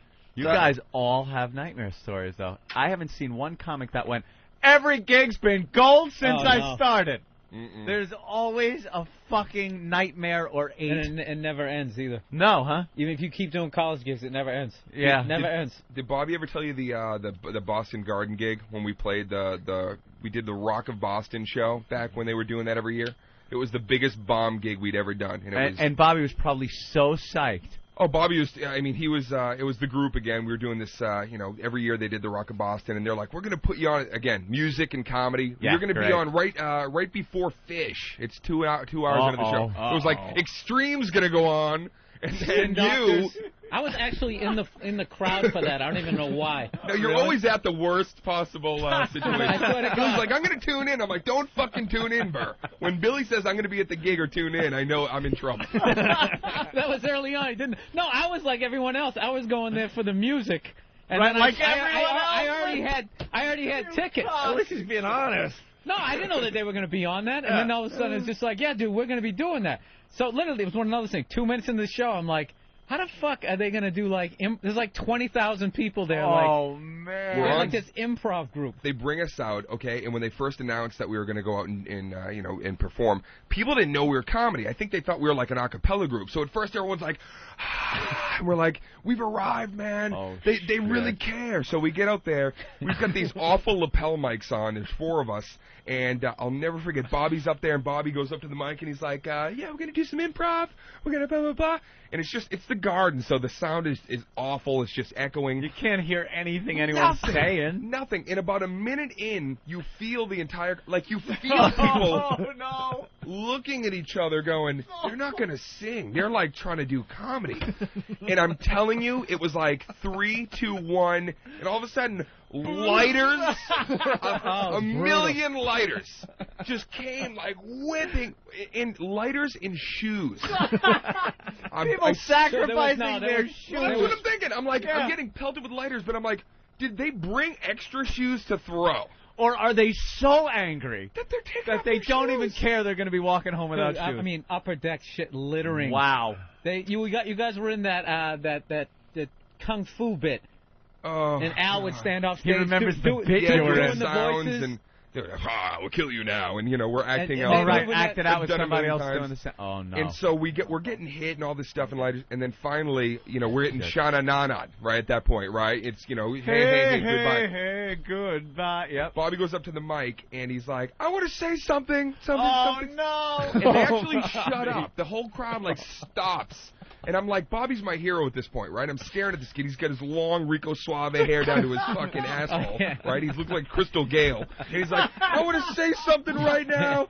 And then everyone shuts up and he goes, we didn't come here to ruin your night. Oh, no. And he starts to, Bobby starts getting defensive. Yeah. And then he goes like this. He goes, and we're going to leave. And of course they're like, yeah. Yeah. And he goes, after the next 2 skits that we're here to do. And it was more lighters and shoes. Holy shit, what a nightmare. Wow. A set of balls walking up to the mic like that. No. That is really funny. Oh, and it's music and home comedy. turf for him. No more music and comedy, please. No, especially like a fish show. Just laid back. And comedy, and especially improv comedy, you need the crowd to be focused on you. You don't want to do it in front of a bunch of potheads. Like, you can't get a concert crowd to pay attention all at once to the band that they were there singing. Yeah. They're talking, they're smoking, they're doing whatever the fuck they do. For comedy, it's like, unless you have a huge portion of that audience focused on you, you're done. No, we're asking them, we're like, we need an appliance, and millions of people are like, gosh, yeah. We can't even. I think I heard a microwave. I think I heard 1,000 people yelling shit at us right now. Clusterfuck. Yeah. But these are the gigs, gentlemen, that build your character. Now you're playing the garden there, Dane Cook. Last night, show number 1 at the. How was it? It was amazing. It was. I think that tonight is we get 2 tonight, and it's just. Was that the biggest show of your life? You think? No, it was. We did the Torgasm tour, and we did some pretty big venues there. Yeah. And I did that Gator Growl last year, which was 50,000. I don't know if you've done that. That's pretty cool. What's your audience made up of? A lot. It's pretty mixed up. I mean, it's definitely that college core, but no, I look out and it seems to be all over the board. You got a lot of chicks though that want to fuck you and things like that. A lot of girls, they wear T-shirts with my joke, which is really great because half the time I'm just kind of going off the cuff anyway. So I'll look down, I'll see titties with fuck bees on it, and I'm like, oh, I'll do that next. Pretty cool. Some 14-year-old girl hasn't lifted it up yet. Hey, let's say hi to Ryan in New Jersey. Saw Dane Cook last night. Ryan, what's up? What's up, dude? Dane, man, you fucking ruled last night. Hey, thanks a lot, man. Thanks for coming out, dude. Yeah, dude, Bob Kelly ruled, too. My girlfriend doesn't even like O&A and none of that shit, but last night, man, she fucking loved Kelly, loved you, and now I think she's an O&A fan. Oh, that's cool. Oh, that's good. Good deal, man. It's hard to get the girls on, but see, you got it knocked. The girls are there with you. You got a very diverse crowd. Mm-hmm. Us, it's a cock fest. It's just yeah, fucking A, guys. And the girls, they hate it, and I don't know what we're doing. We're trying to soften our delivery a little bit so we could have more women out there. Yeah, that's not working at all. Let's bring some girls down to the studio. We're going to do hugs. We're going to do free hugs every hour. Come on down. Well, we noticed since Jimmy's been gone the past couple of days, girls have warmed up to us a little bit. We had girls in the studio that were willing to take all their clothes off, which is always a good thing. A girl called up to play Guess What's in My Pants. Jimmy. We had a strap-on show the other day. Jimmy scares girls away. They walk in, and he looks like he's going to be a problem. He looks like no matter what they do, he's going to want to go one step more than they're willing to go. Yeah. Like they could want to take their like the girl the other day. They came in completely naked, took that wiffle ball bat right up there, lubed it up, and stuck it right inside them. And we measured how deep it went. Everything fine. With Jimmy, they're probably thinking he's going to want to stick it up my ass. Like just that one step where it's probably going to be a problem. Yeah. So they don't even want to get started. When you think about what Jimmy talks about, and then you wonder what the skeletons are in his closet. Yeah, what could there possibly be in there? He's got to be holding something back. It has to involve murdered children. It's all I can imagine. It's got to be kids, death, rape. He's just going to have like another room that he's dug out in his basement or something like that, but he's just got him down there bound and gagged and tries out his new bits on him. What a little creep. By the way, speaking of Bob Kelly, he gave us the famous cast. All right. Oh, yeah. How's that going on the auction? Yeah, on our O&A auction, it's up to Broke my knee, man. $1,300. Nice. For I broke my knee, man. I broke my knee, man. I broke my knee, man. Hold my hand, man. Dane Cook obviously was there when that happened, filming the Tourgasm thing. I've never heard any horrific sound like that in my life. That was Wasn't just that bad. That pop, and when you see the video that goes with it, it's just it's crazy. Bobby He on the had ground, no writhing around. business playing football. We did. None of us did, man. Nah, here's what was stupid. You could. I'm telling you, we were playing on uneven terrain in like a gravel pit. You know, we were just like, oh, we'll throw a ball around, and then we got competitive. It was not flat like a field. It was really like hilly, and it was just we were dumb. We were dumb. But Bobby tried to, go up and do some kind of he's trying to really Heisman fucking catch. No, Bobby gets crazy when he plays sports. I remember one time I was playing against him, and he wasn't having a good day or something. I had a couple of catches, and he's hilarious. He's just competitive. So he got mad at me. So I just see the look on his face that he wants to take me out on this play. So he came at me, and somehow I was able to push him down to the ground, and he landed on the ground. He was so mad that he grabbed 2 handfuls of grass, ripped him out of the ground, and he got up and he just threw them at me, and they went about 90 miles an hour for 2 inches, and then they went right in front of me. I just remember this black kid who was on my team goes, "Yo, he bugging!" He had to go back to the huddle. Trying to hit you with like confetti. Oh yeah, he was unbelievable. What is that gonna do? The rage, angry little guy. He's the most competitive guy I know, and I admit I'm pretty competitive. But we had when we used to have a game back in '93. I don't know if Bill, you were part of this awful, horrible thing. It was called Punch Each Other in the Asshole. No, I would have remembered that. Yeah, that's something you don't forget. Okay, so we started this thing where we would just start randomly, if the other one was walking in front of you up the stairs. We would not just punch. We would uppercut and try to hit taint, try to hit anything we could. Full tilt boogie punch into your asshole. And it became like Bobby and I being so competitive about it that we actually had to sit down, I'll never forget, sit down and have a very serious conversation about it, where it involved us looking at each other going, we got to stop punching each other. This is really, like, can we call it even? Are we, we have to stop doing this. And we couldn't. I mean, for the longest time, we just still had to, like, and we wanted to make each other, like, shit our pants. It was like a full, like, a real, like, the hardest hit you could imagine. I want to know how that starts. One of you had to come up with it. You didn't both come up with the idea at the same exact time. Who punched whose ass and it's first? pretty brave That's what to be the the road will do to person. you, man. I was going to say, it's pretty brave for the person to introduce that to other guys. Yeah. Hey, guys, I got a great new idea for us to pass the time. I would think to do the classic leg sweep. No. Someone was in front of me. I would never we used to do blindside tackle. One guy would, be on all fours behind someone, and then you knock him over the guy. Oh, yeah. But that, when he was was the bottom of the shoe kick. When you're behind somebody and they're walking, they step and you kick the bottom of their shoe, and they do like a Nazi goose step with one foot. It goes flying. Or the flat tire where you just step on the back of their shoe and take off their Achilles tendon. The cross check into the locker. Yeah, he'd be looking down for his notebook. Yeah. Oh, yeah. Yep. Those unforgiving metal lockers. I like the coin slap. Anytime somebody's counting their change, you're like, what do you think? You just get underneath. It's just like this rainbow of currency. You had your guys doing a lot of activities on tour there. I saw the saw the scooter we race. Slept all day. I mean, that was the thing. It was like these guys hated me because I'm going every day. We're going to get up, just for the sake of filming during the day, because we'd sleep until the crap. They had some 3. mean things to say about you though, there, Dane. that you were working them hard in between shows. Horseback riding. What else? Oh, did we you guys do? trashed Bob for that shit. Yeah. I opened for football. Charlie Murphy, but at no point did he make me do activities. My day was mine. He didn't call me up. Yo, we're playing checkers this morning. Get your ass down here, bitch. It looks like it's going to be a great video when it finally comes out. I was watching the video portion of your package, Jesus, the Dane Cook CD, DVD thing on the way to L.A.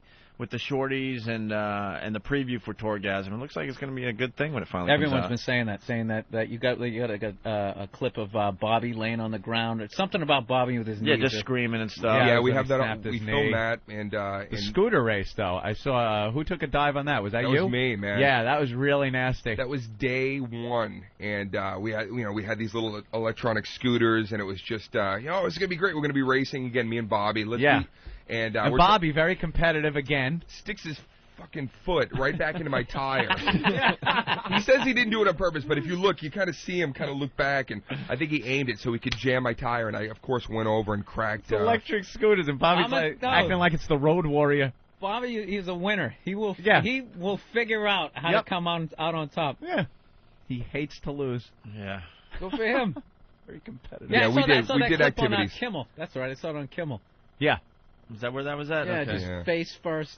Dude, the asphalt. And Dink, you were in Rolling Stone recently. The CD's selling like crazy. What is it up to now? Because we've all been paying attention, going, holy shit! The first week it was close to 250,000 copies sold or something like that. I'm trying to think. It's. I like the. We went gold. We went gold. I like the. I don't know when they know the exact number. Barry Katz knows exactly how many units. Of course he does. He knows exactly. But the gold, CD, really? The CD's gotten gold. Yeah, went gold. You can't really call it a CD because you have the DVD in there and all sorts of stuff. But yeah. What is that? Half a million? It's gold or a million? With the double album, we've shipped almost 500,000. So once you hit 250, that's gold on a double, and then platinum is probably a few weeks away. Yeah. Yeah. That's amazing. I know, man. I sold 3 of my CDs off my website. I bought 2 of them. Pretty proud of that. You want them back? It's just amazing because people are just not autograph them to you. People are just not buying CDs obviously like they used to. So a comedy CD to sell that much, that's just phenomenal. Yeah, somehow the CD, I've noticed, like I said, in like the last few months, all of a sudden you go to a college and it's like you're holding up like a fucking 8-track. Oh, you were saying that the other day, yesterday, right? Yeah. It's just, now they all want like a DVD because they can get the shit for free somehow, you know? Yeah, somehow. Just ask Steve. He knows. Let's say hi to... Burn anything for us. Yeah, Mike on Long Island. Mike, what's up? Hey, boys, how you doing? All right, hey. What's up? Good. Dan, I was at a show last night. Wonderful job. Thank you, dude. How do you feel when people applaud for bits you're about to do? Oh, yeah. All you said was, I went to a party, and the place blew up. Right. I mean, you know what? It's flattering, of course, when people, kind of hear their, you feel like a little like Bon Jovi. It's like, you guys know Bad Medicine? And everybody just starts.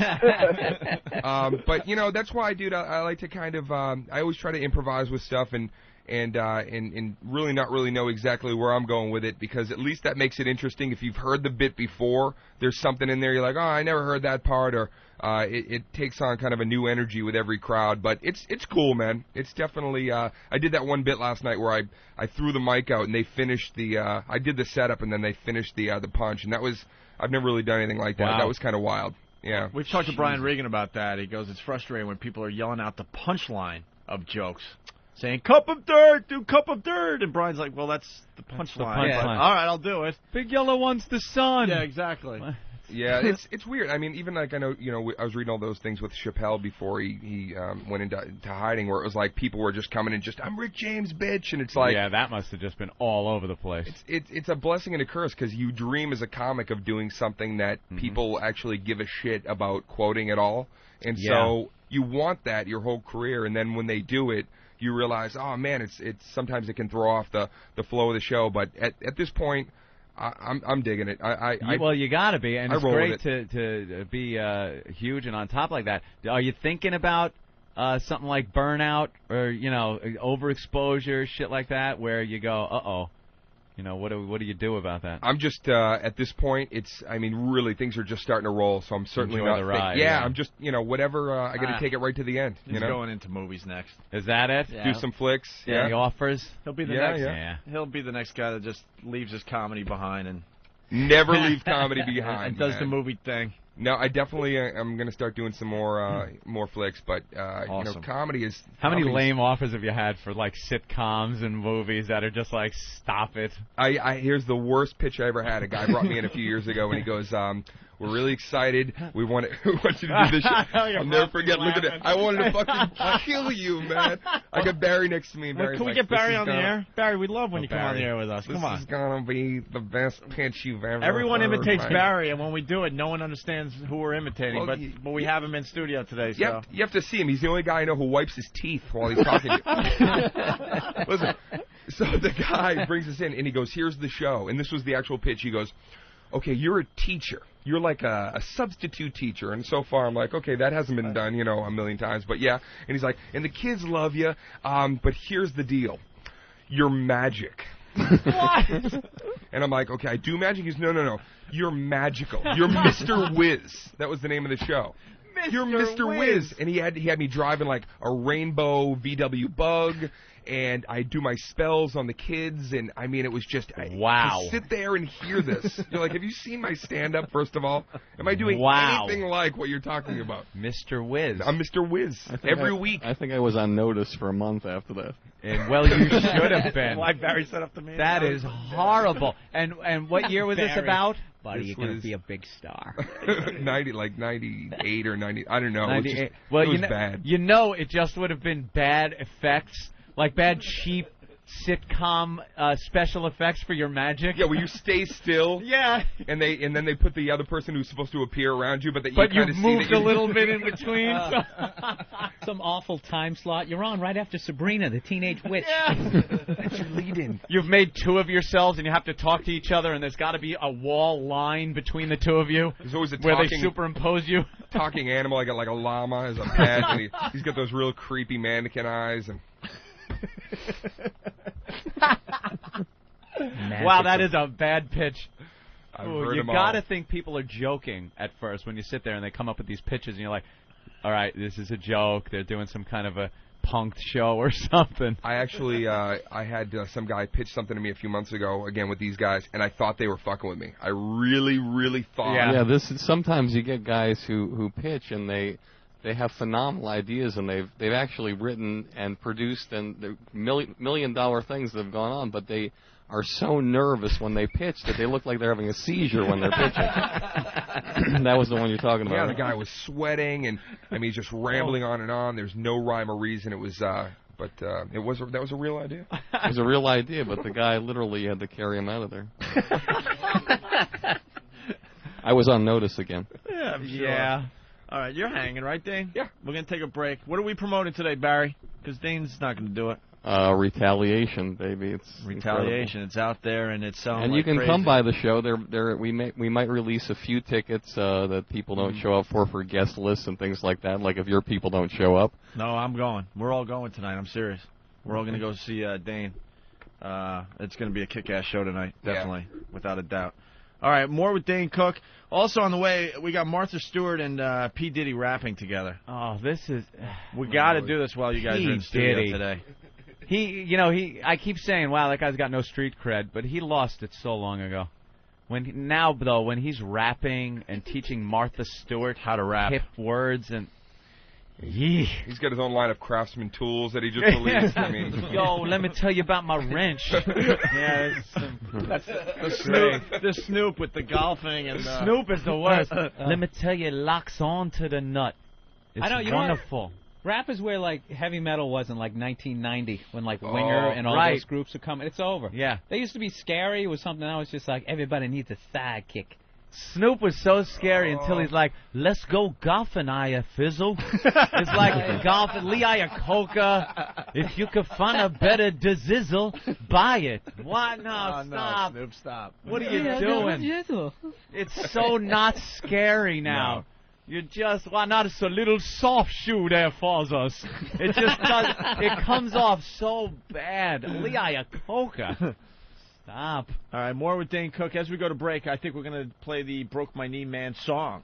Oh, I haven't heard this. Yeah, the listeners really ran with this They one, ran, man. When you got us the audio of Bob Kelly breaking his knee, there were remixes. Did you ever hear the and- The Goodfellas, I thought was Oh, the you wanna best. hear That was that? a good one, too. I did hear that, yeah. Are you here? Well, let's play it really fast. It's only 50 seconds. Listen to this first. Look, he started to touch me. He started to grab me. I told him to stop. He didn't stop. I hit him back. And then he got really angry. He pushed me out of the car. You want fucko? You want something? Huh? What are you doing?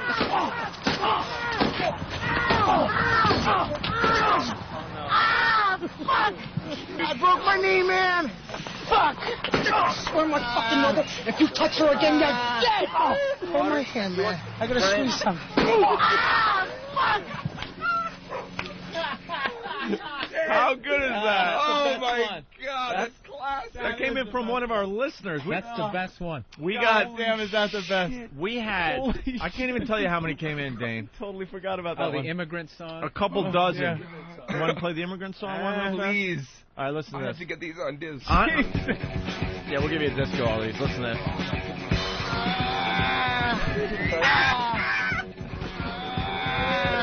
I broke my knee, man! Fuck! I broke my knee, man! I broke my fucking knee, dude! I broke it, dude. I felt the crack.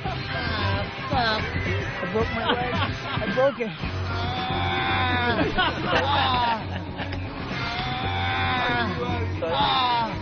Hold my hand, man. I gotta squeeze something. Aren't we great friends? We're great friends. I gotta squeeze something. That's what Bobby kept saying. Yeah, I gotta go hold my hand, man. Oh, God. And you got the video that'll be part of the Tourgasm Yeah, DVD man, when that'll it hits. be on there. We're putting it together. Do we have another that one? alone is worth it. You should you should throw some of these remixes on something. I don't know God what. damn. But They is there are another one? heartless, the listeners. They don't care that he's injured. They just see an opportunity for something funny. Was the sheep one good?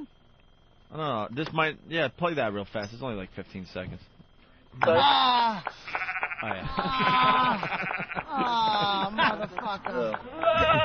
Ah, you mother. I've been backwards. Ah, fuck. Steve, you got to throw all these on a God. a CD for Dane. I really have to injure Bobby again. I think that was it. We have so many. I'm trying to remember some of the better ones. Oh, God. That Goodfellas one is so goddamn that's funny. the one. It That's fits the great perfectly. Best one ever. Mm-hmm. I have to say, man, the thing that, I got to give Bobby props. Anybody else would have left that tour that night. And he got back on a non-stop moving bus, and he's on there with his fucking wobbly leg. Oh. And so he hung in there, man. That was great. We'll play the Broke My Knee song going into break. Maybe some more remixes, but definitely more with Dane Cook in just a bit. Down, you way down.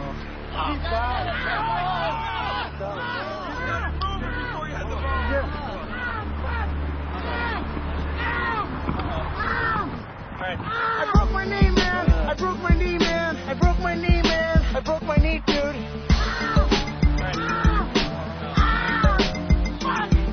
I broke my knee, man. I broke my knee, man. I broke my knee, man. I broke my knee, dude. Hold my hand, man. I gotta squeeze something.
fucked up. You mother. What the fuck? Oh, my hand, man. I gotta squeeze up. Dude, I don't move. Oh, my hand, man. I gotta squeeze up. I broke that fucking thing. I broke it. I broke my leg, man. I broke my leg, man. I broke my leg. I broke it, dude. I felt it crack. I broke my knee, man. I broke my knee, man. I broke my knee, man. I broke my knee, dude.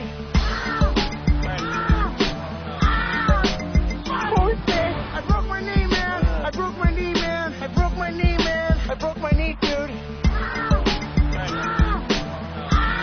Oh, my hand, man. I gotta squeeze something. I broke my leg, man. I gotta squeeze something. I'm in so much pain, dude. I'm in so much pain.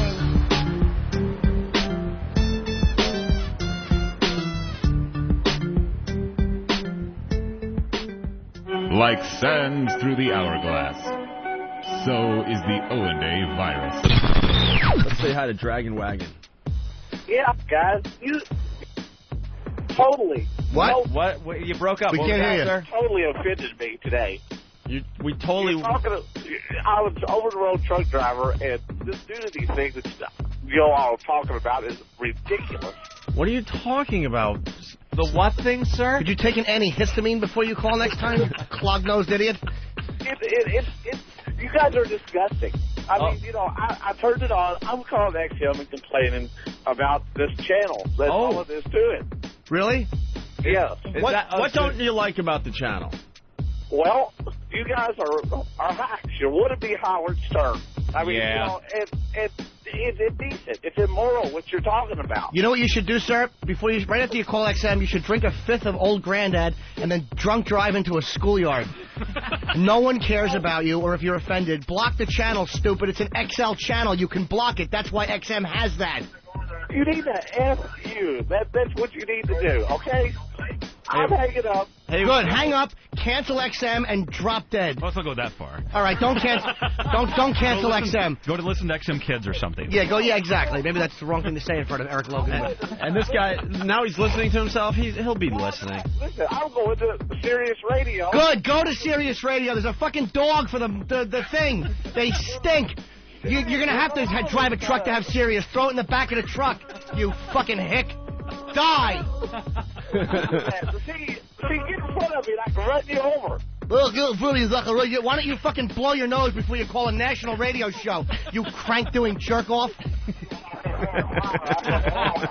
Now he's listening to himself. Of course he is. He'll be listening. Of course he will. He'll be listening. He'll call tomorrow. And he doesn't even have the balls to say fuck you. We're uncensored, pal. You can say fuck you. I don't believe in that. You don't believe in that? You're a liar and you're a failure. No, I'm not a failure. Yes, you are. I'm an over-the-road truck driver. Why don't you have your fucking sinuses fixed? I'm an over-the-road truck driver. Yeah, all truck drivers are over the road, stupid. They don't go through lawns and pools. You redundant shithead. I didn't hear you, sir. I'm doing drugs and surviving an incest experience.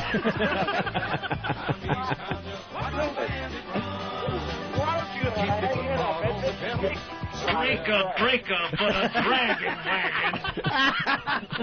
Is that his name, Dragon Wagon? Dragon Wagon, you got your ears out.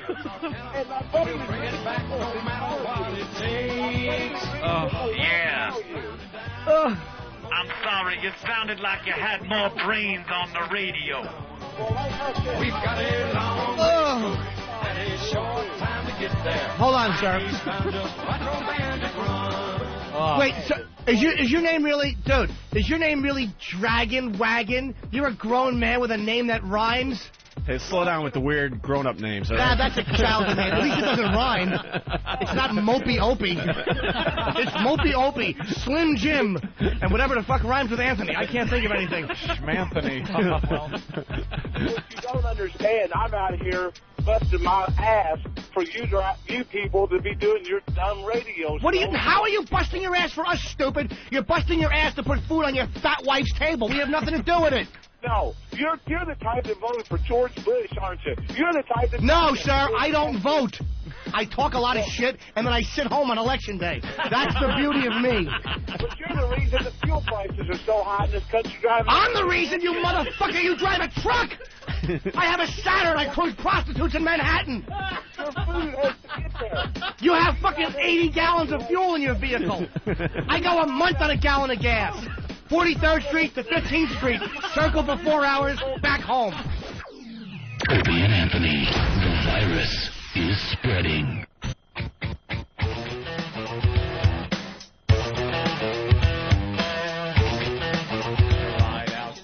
All right. Very, very busy day on the Opie and Anthony program today. Bill Burr in studio. Definitely want to remind people, Bill's half-hour comedy special on HBO is tonight at midnight. Make sure you check out Bill Burr. Re-airs tomorrow night at midnight, too. Well, I got the on-demand, so I'll be watching it Sunday morning when I wake up. In your slippers. And, of course, Dane Cook playing Madison Square Garden tonight. It's a nice little room. Not bad. Yeah. Jesus Christ. Playing the Garden. Where is that? It's no Carnegie Hall, but it's... No one's got to ask that. I'm playing the Chuckle Hut. Where is that? It's not. I'm playing the Garden. Oh, is that the... What garden? The fucking Garden. That's fantastic. I think last time, who said it? It's great to not have the words ha-ha in the phone number. Yeah. Oh, that's good. And, of course, the CD/DVD is called Retaliation. Dane Cook selling like hotcakes. Yes. Were hotcakes ever really selling? Was there like a time in history when it must have been. were just... just for that saying to be there, there must have been one time where we're fresh out again. Jesus.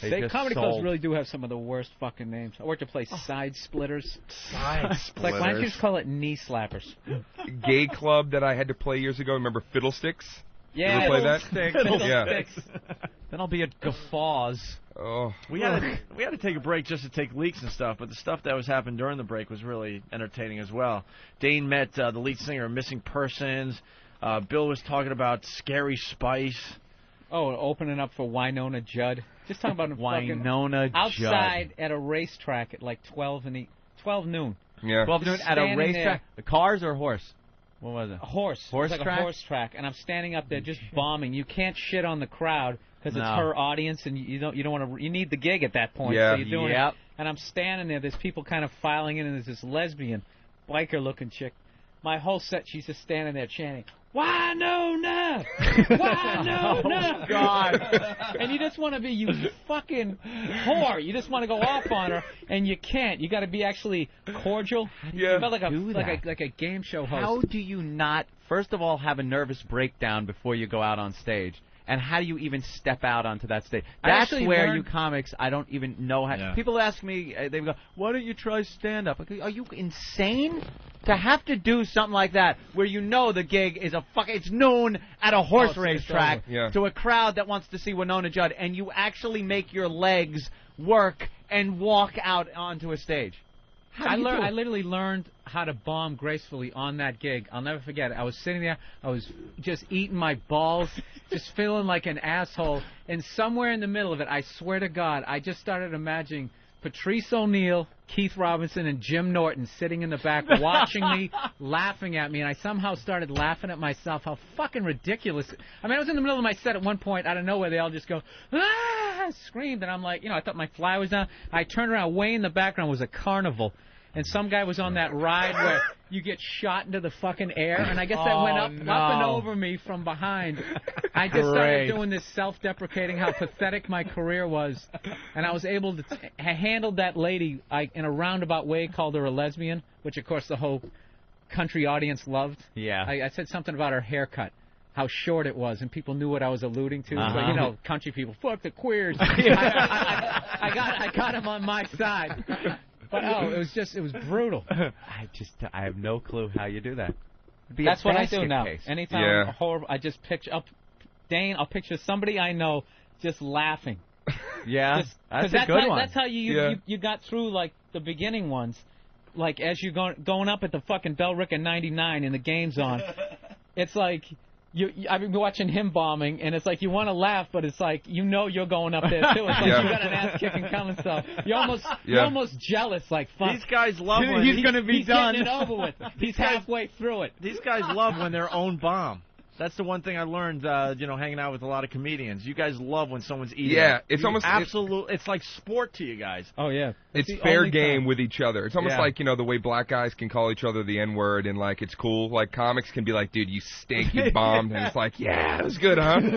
But anybody else says it. Do you know like the worst heckle like you've ever gotten? Do you keep that on tap? Like the worst thing that anybody's ever yelled?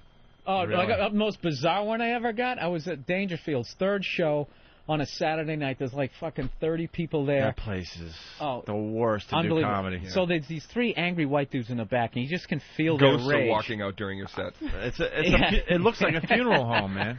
I know. It's like you can just feel the rage in these guys. And I hear them talking, and I know they're fucking talking about me, and I'm like, dude, don't go there. Don't talk to them. After a while, I just couldn't. I finally just said, you guys, what's your problem, man? You're just talking. What's going on? And this dude, this most bizarre heckle ever, he goes, anything red and on stage is a faggot. And it was so fucking bizarre. I didn't even have a comeback to it. What the hell is that? But it was like brilliant. And I was sitting there going like, and he was so angry the way he said it. I knew if I just said one thing back to him, I had a fist in my face. Yeah. So I somehow had to just go back into my act. So I got a computer recently and just completely blew it off. I had a guy at Dublin's one night. He was sitting in the front row, and he was really, really despondent, and he's drunk, and he's talking to himself, and he turned his chair away from the stage, but he's right up front, so he's facing the crowd. He's like doing little monologues to himself and trying to like the show's on him. And same thing. I'm like, dude, what's your problem? What's your problem? 3 or 4 times, and he keeps like shrugging me off. And I finally go, really, man, what is your problem? And he stands up, and the whole place goes quiet because he's holding a bottle in his hand. I think somebody thought he was going to throw it. And he goes, I've got 7 problems, and you're 5 of them. Wow, that's really fucking genius. Did he name them? Did he name the 5? No, he never even got into it. We did actually get into a little. I think we. Wow. Why are those people there? Like, I don't get why they're even there. I've been to comedy clubs, and I've seen comics that just have sucked, and you sit and wait for the next guy. Yeah. It's that why do people feel compelled, you fucking suck, you're an asshole? I'll tell you one of the best. Like, you go up in front of an all-black crowd, it's like, what I quickly learned is they're going to have fun with you or without you. So either you make them laugh. It's when you bomb from a black crowd, it's like the joke bombs, there's nothing, and then everybody laughs that it got nothing. I remember one time mixed nuts in L.A., just eating my balls, and it's all black crowd. So I do some joke, nothing. And then I see this big black lady in the background goes, wah, wah, wah. And then they all just start fucking laughing. And once again, I don't address it. I go into my next, just dry mouth. And it's even worse when you're making a sound on the mic. Yeah, and he forgot to bring water up, and it's just it's the worst. I just remember gigs where nothing was happening, and I could just hear that fucking Patrice laugh from the back of the room. Where it would be like that same kind, because he has that kind of. Yeah. Patrice can actually make you bomb. I've had crowds liking me. He didn't like the joke, and he's so fucking loud and intimidating. He would get a crowd to turn on you. Yeah. Oh, what's that shit? Yo, Bill's up there. He's talking about this motherfucker just said. And the whole crowd is turning around, and no one's going to tell him to shut up. And then you start yelling at him, then all of a sudden the white guy's yelling at the big black guy. This is racism. And then you lose all the white people in the crowd, and he can literally turn around a good set. That is true. Let's go to the phones here. Andy has a question. Andy, what's up? Andy. Hey. No? Nothing? You? His name's not Andy. It's probably like somebody else. Andrew. And he thinks it's, or Anthony, or... The guy that has a question for Dane Cook about a corporate gig. No? No, nothing. All right. He wanted to ask you if you were fired from a corporate gig. Like, there might be a story there. Is there urban legend no, out there? You know what? No, I'll tell you what it is. Because I was hired to do these 2 corporate gigs, and I just did the first one out in L.A., and I never... Barry Katz never do them. You know what I mean? You don't do corporate gigs? No, because it's just like... You don't really enjoy it. You feel rented. You feel like a part of the, You really do. It's just... So I agreed to do it because they were really enthusiastic. It came with the tent. Oh, yeah, one of those floppy armed dolls was behind you on stage, like, come buy a car. And so, I agreed to do it. Oh, hold on. Go ahead, Barry. What happens these corporate gigs? They always overpay. They completely overpay. Right. They'll send private jets. They'll do whatever. It's like whatever it takes. And so it's always hard to turn down. Yeah. To walk away from those things. So I'm like, you know what? I'll do it. I haven't done one in years, and that's 2 gigs, and the money's fucking great. So I go down, and the first thing I always say, the second I walk into any gig. You know what I do on stage. You got the material. You've heard the CD. Oh, yeah, we all listened to it. That's what I'm going to do tonight. They even have to sign a waiver to... Yeah. So I do the show. I do my show, exactly the same way.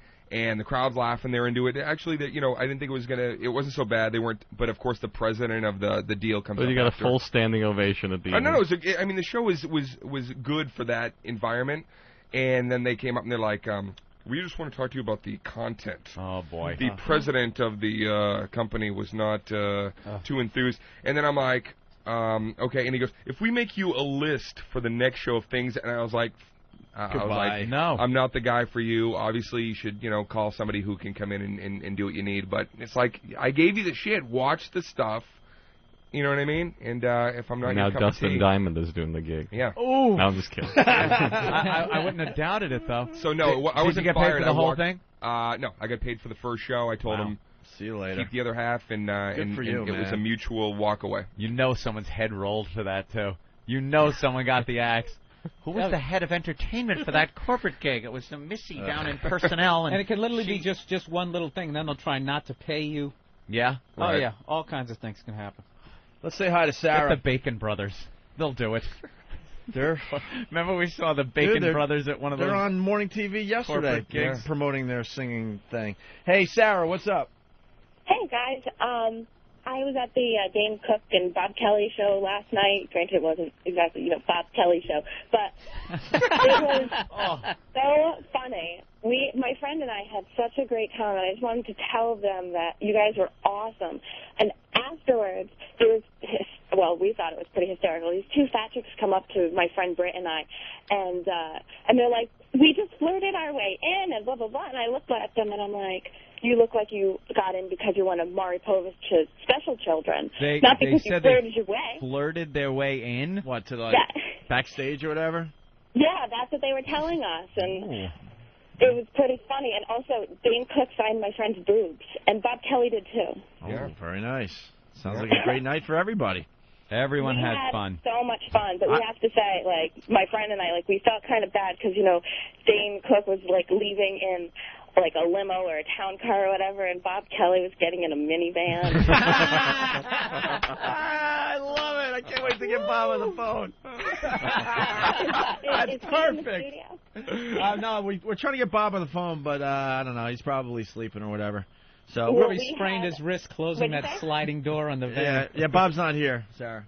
Oh, okay. Well, I've been an ONA fan since you guys were on WNEW. My brothers got me hooked on you guys. I'm a huge fan. So much. Thank you. And I'm not an ugly chick that's a huge fan. All right. We'll meet you soon. Thank you, Sarah. Thank you, Sarah. Thanks for coming down to the show. Much, guys. All right. Yeah, I mean, Dane's killing. We're all going to tonight's show. I can't wait. Which one are you guys coming into, the first or the second? 11 o'clock show I'll be at. Cool. That's what I was told. Yeah. He said it's even better. Late show's always a little bit better. You know what I mean? Cause late shows can be touch and go, though, because you got the audience, Yeah. A little more boozed up. A little boozed up. You can handle that, though. It's all Some part comedians of the deal. can't handle that. Yeah. Do we want to promote any of these other shows? Loyola College tomorrow night? That's a Baltimore? private gig. All right. Yeah, October, what do we got? October 7th, Colorado Convention Center. That's a pretty big gig. That's a pretty big venue. Awesome. And then ME is Maine, right? Colby College. October 14th. Yep. In Waterville, Maine. Yep. And then the University of New Hampshire, October 15th. Sure. And the new CD's called UNH. Retaliation. Huh? UNH, yeah. UNH. You guys want to listen to the Martha Stewart thing real fast? Oh, Yeah, here's let's Bobby. go. Oh, Bobby's on. All right, Bob, what's up? You tell that bitch it wasn't a minivan. I got it to one of those little bike cabs. A bike cab. I'm not even kidding you. I had to take a fucking bike cab to the show last night. Are you kidding? There was no cabs at 6 o'clock, so I had to get this Polish dude on a bike To pedal you down there? Yeah, and he looked. I would walk first. I asked him how much it was. He looked me up and down. He said 20. That's usually what, 10? It's probably around 5. 5. Fans saw him?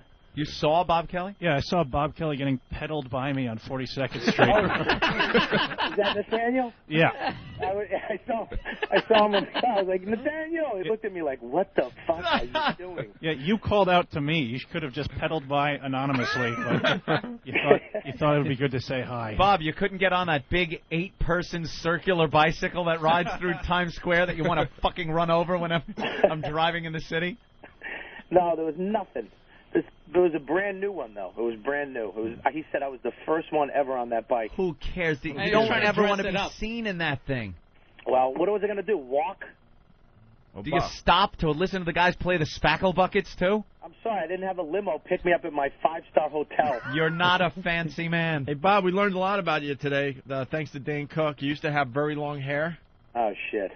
Looking like, what did you say, Crystal Gale? Oh, yeah. He's great reference today. Crystal Gale. He had long, luxurious hair. You Remember called that, me Bobby? fucking Crystal Gale? I called you Crystal Gale, man. And you used to play the punch in the asshole game? Yeah, but that was... Dane invented that. He came up to me one time and just punched me in the asshole. And say, I just shit my pants. And then you ran with it. And what do you do afterwards? I made that up. What do you say? That's mine. I trademark it. I sell it on my website. You can buy a kit. The home game. I used to have... But Dane, you had long hair too, man. Yeah, I had kind of the mullet thing going. There's a picture of you on the internet, bro.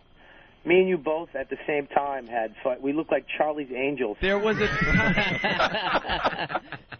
a time when the mullet wasn't the mullet. No, it wasn't. It was just a like haircut. It was a feather or whatever. Dennis Miller had that haircut Yeah. for a long time. That's right. That's what it was. And then it like turned into this mullet. Yeah. Where all of a sudden to have it was to be just some backwards cross-eyed hick at a car show or something. I got to say, though, Dane's hair was beautiful and conditioned. Mine was nappy and curly.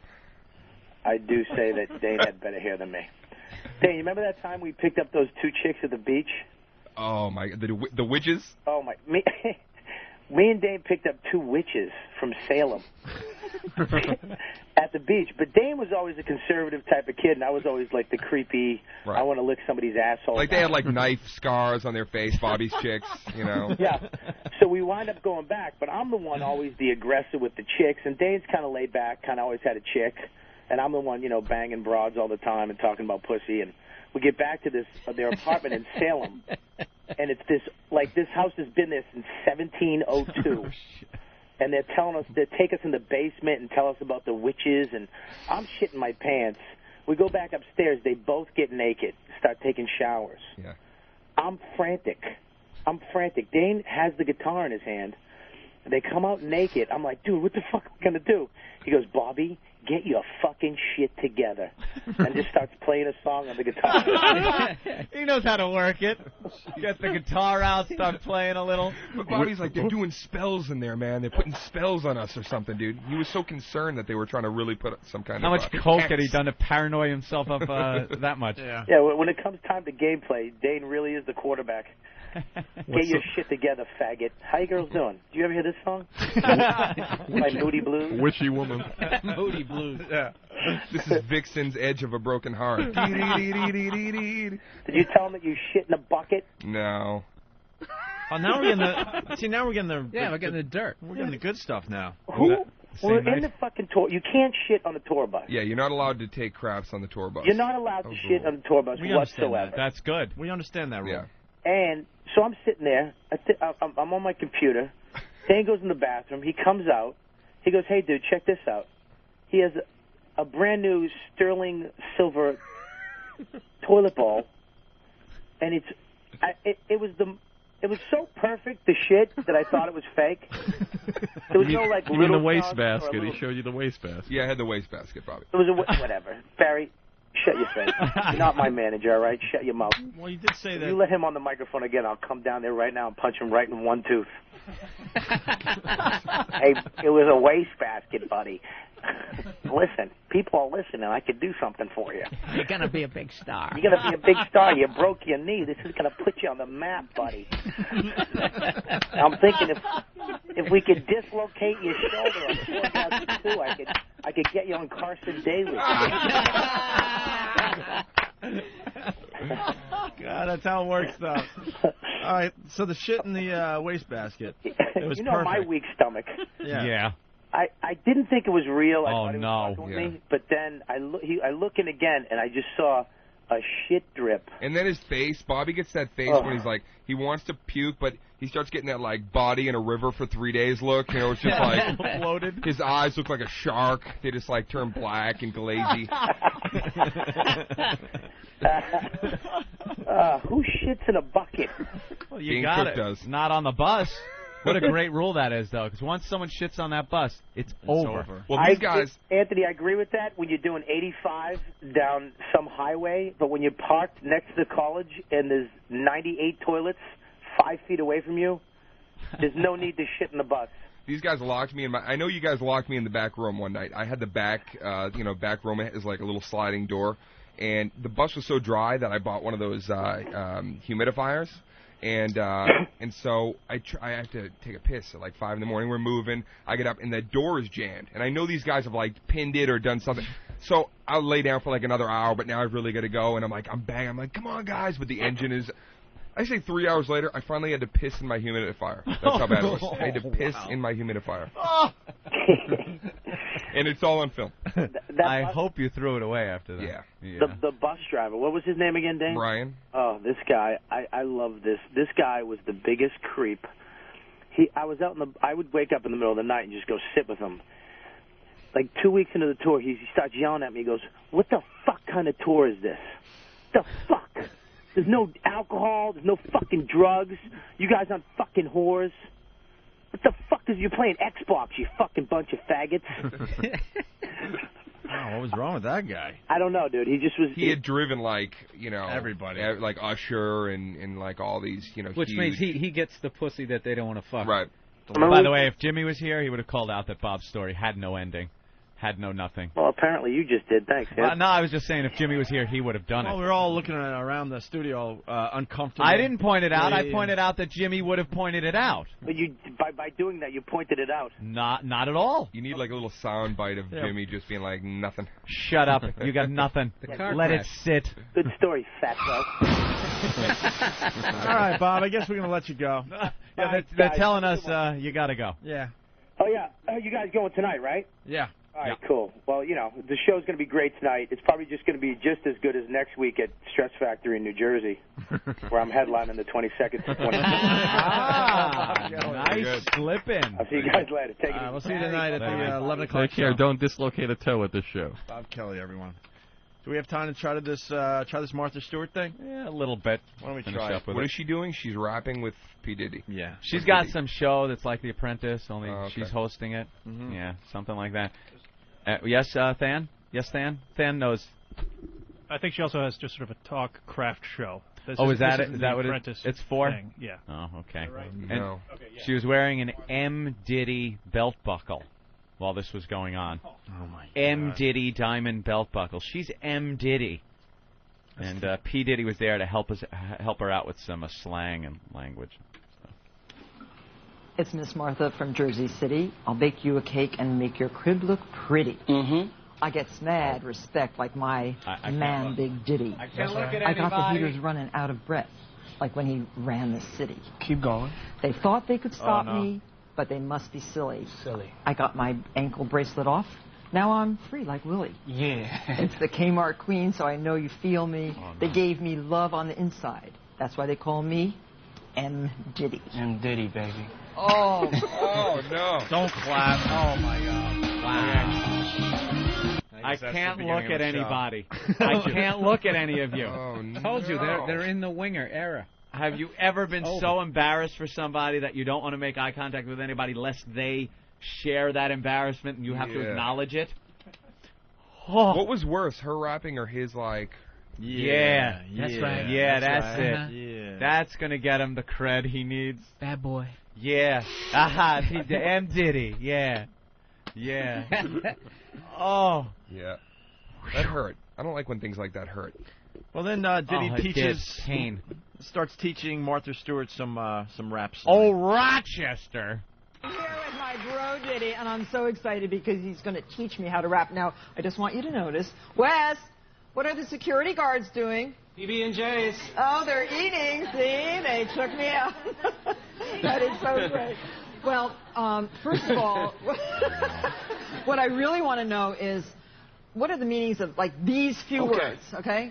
Cheddar. Little 101. Is cheddar cheese? No. Oh, my God. Okay. I don't get the slang. Cheddar's money. The cheese. Oh. Cheddar. Okay. Cheddar's money. Okay, shorty. Okay. I have no idea. I mean, you're I'm Tolly. Yeah. You're Tolly. Your daughter. Oh, I seen your daughter. Yeah. You know, I would call her a shorty. Because she's like 6 feet tall? No. She's young, pretty thing. Oh, okay. Oh, okay. Yeah, she's a shorty. Oh, What about nigga? Yeah. What does that mean? She's going to get booked on P. Diddy's Bad Boys at Comedy. She'll be the next person to eat their balls on that show. Tolly, see? Yeah. Flossing. Which is? What you're doing right now with that $8 million piece of ice around your neck. That's flossing. Benjamins. What you make a lot of, that's $100 bills. That's money. Oh, Benjamin Franklin. Yeah, yes. It means Very good. It doesn't have to do tie-in. with not flossing your teeth. No, it's flossing is just over the top. So Okay. it's just... This needs white guy voice. And then ballin'. Wow. I mean, I know what ballin' is. And you know she's pretending to be that stupid. What is it to rap? Oh, okay. Ballin' to rap is living life to the fullest. It's just, you know, you work Having hard. a ball. Work Having hard, a you ball. play. There you go. Work Okay. hard, you play hard. Ooh. Wow, that is harsh. What is he doing? Diddy in glad bags. Just a line. He's got his own Ziploc line coming out. The Diddy Zip. Keeps all your food chill. With a Keeps fragrance. it fresh, yo. Keeps it all fresh on the DL. Fresh. Wow. That is horrible. Biggie should come back from the dead and shoot him. He's got to be trying. Yeah. They should come back from the dead and sit on him. Just kill it. There is no reason that he should be hanging out with Martha. Wow. How bad What is that? happened? What happened to the rap world? Thank God there's a few guys out there killing each other to keep the whole thing real. Because the pioneers, or the guys that were in there pretty early, they've just all turned into nothing. Yeah, I a kizzle.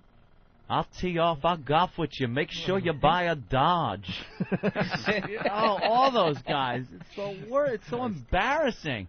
See what they were doing a while back. Oh, we're in the countdown. We're done with Oh, the show boy. today. Brian in Dallas, real fast. Yeah, hey, I was just wondering when Dane's going to come down here to the Improv and when the Tourgasm DVD comes out. Dallas? Yeah. Be around Dallas All sometime? right, man. We're putting a big retaliation tour together. Hopefully it'll start sometime into the fall. And as far as Tourgasm, we're editing it together, and we'll see. It'll be done when it's done. It's going to take a little while. I don't think he's going to be playing the Improv anytime soon. You know where the Cowboys play football? You might want to look for him there. Dane Cook they is just added blowing 3 shows. up. Yeah, they did. Yeah, 2 shows. All right, Brian. Thanks, guys. Well, we're running out of show here. Dane, this was a pleasure, man. Thank you so much for coming by. Absolutely. Yeah. Finally. We've had you on the phone a few times, but in studio, it's great. Much gooder. We'll be at the show tonight, and, of course, everyone should look for Retaliation in their old record stores. CD and DVD, right? Yes. Anything else we want to promote there, Barry? No. We did good. We did good for you, right, Barry? Thank you so much. I We've love you done guys. good. It's been a long time. We haven't seen Barry in a few big years. stars. Yeah. We'll do some things with Barry in the coming months. You never know. And, of course, Bill Burr sitting in for Jim Norton. Bravo, Bill. Good job. Yeah, we had a lot of fun with Bill the last Yeah. couple days. So you're going to do the whole week next week? Yeah. We got Both Bill all getting next up early. week as He's well. like, yeah, I the literally- novelty wears off already. And And I he's already just said like, this fuck. morning, I was like, they do this every fucking Yeah. day. Oh, we're done. HBO tonight, Bill Burr. Program complete.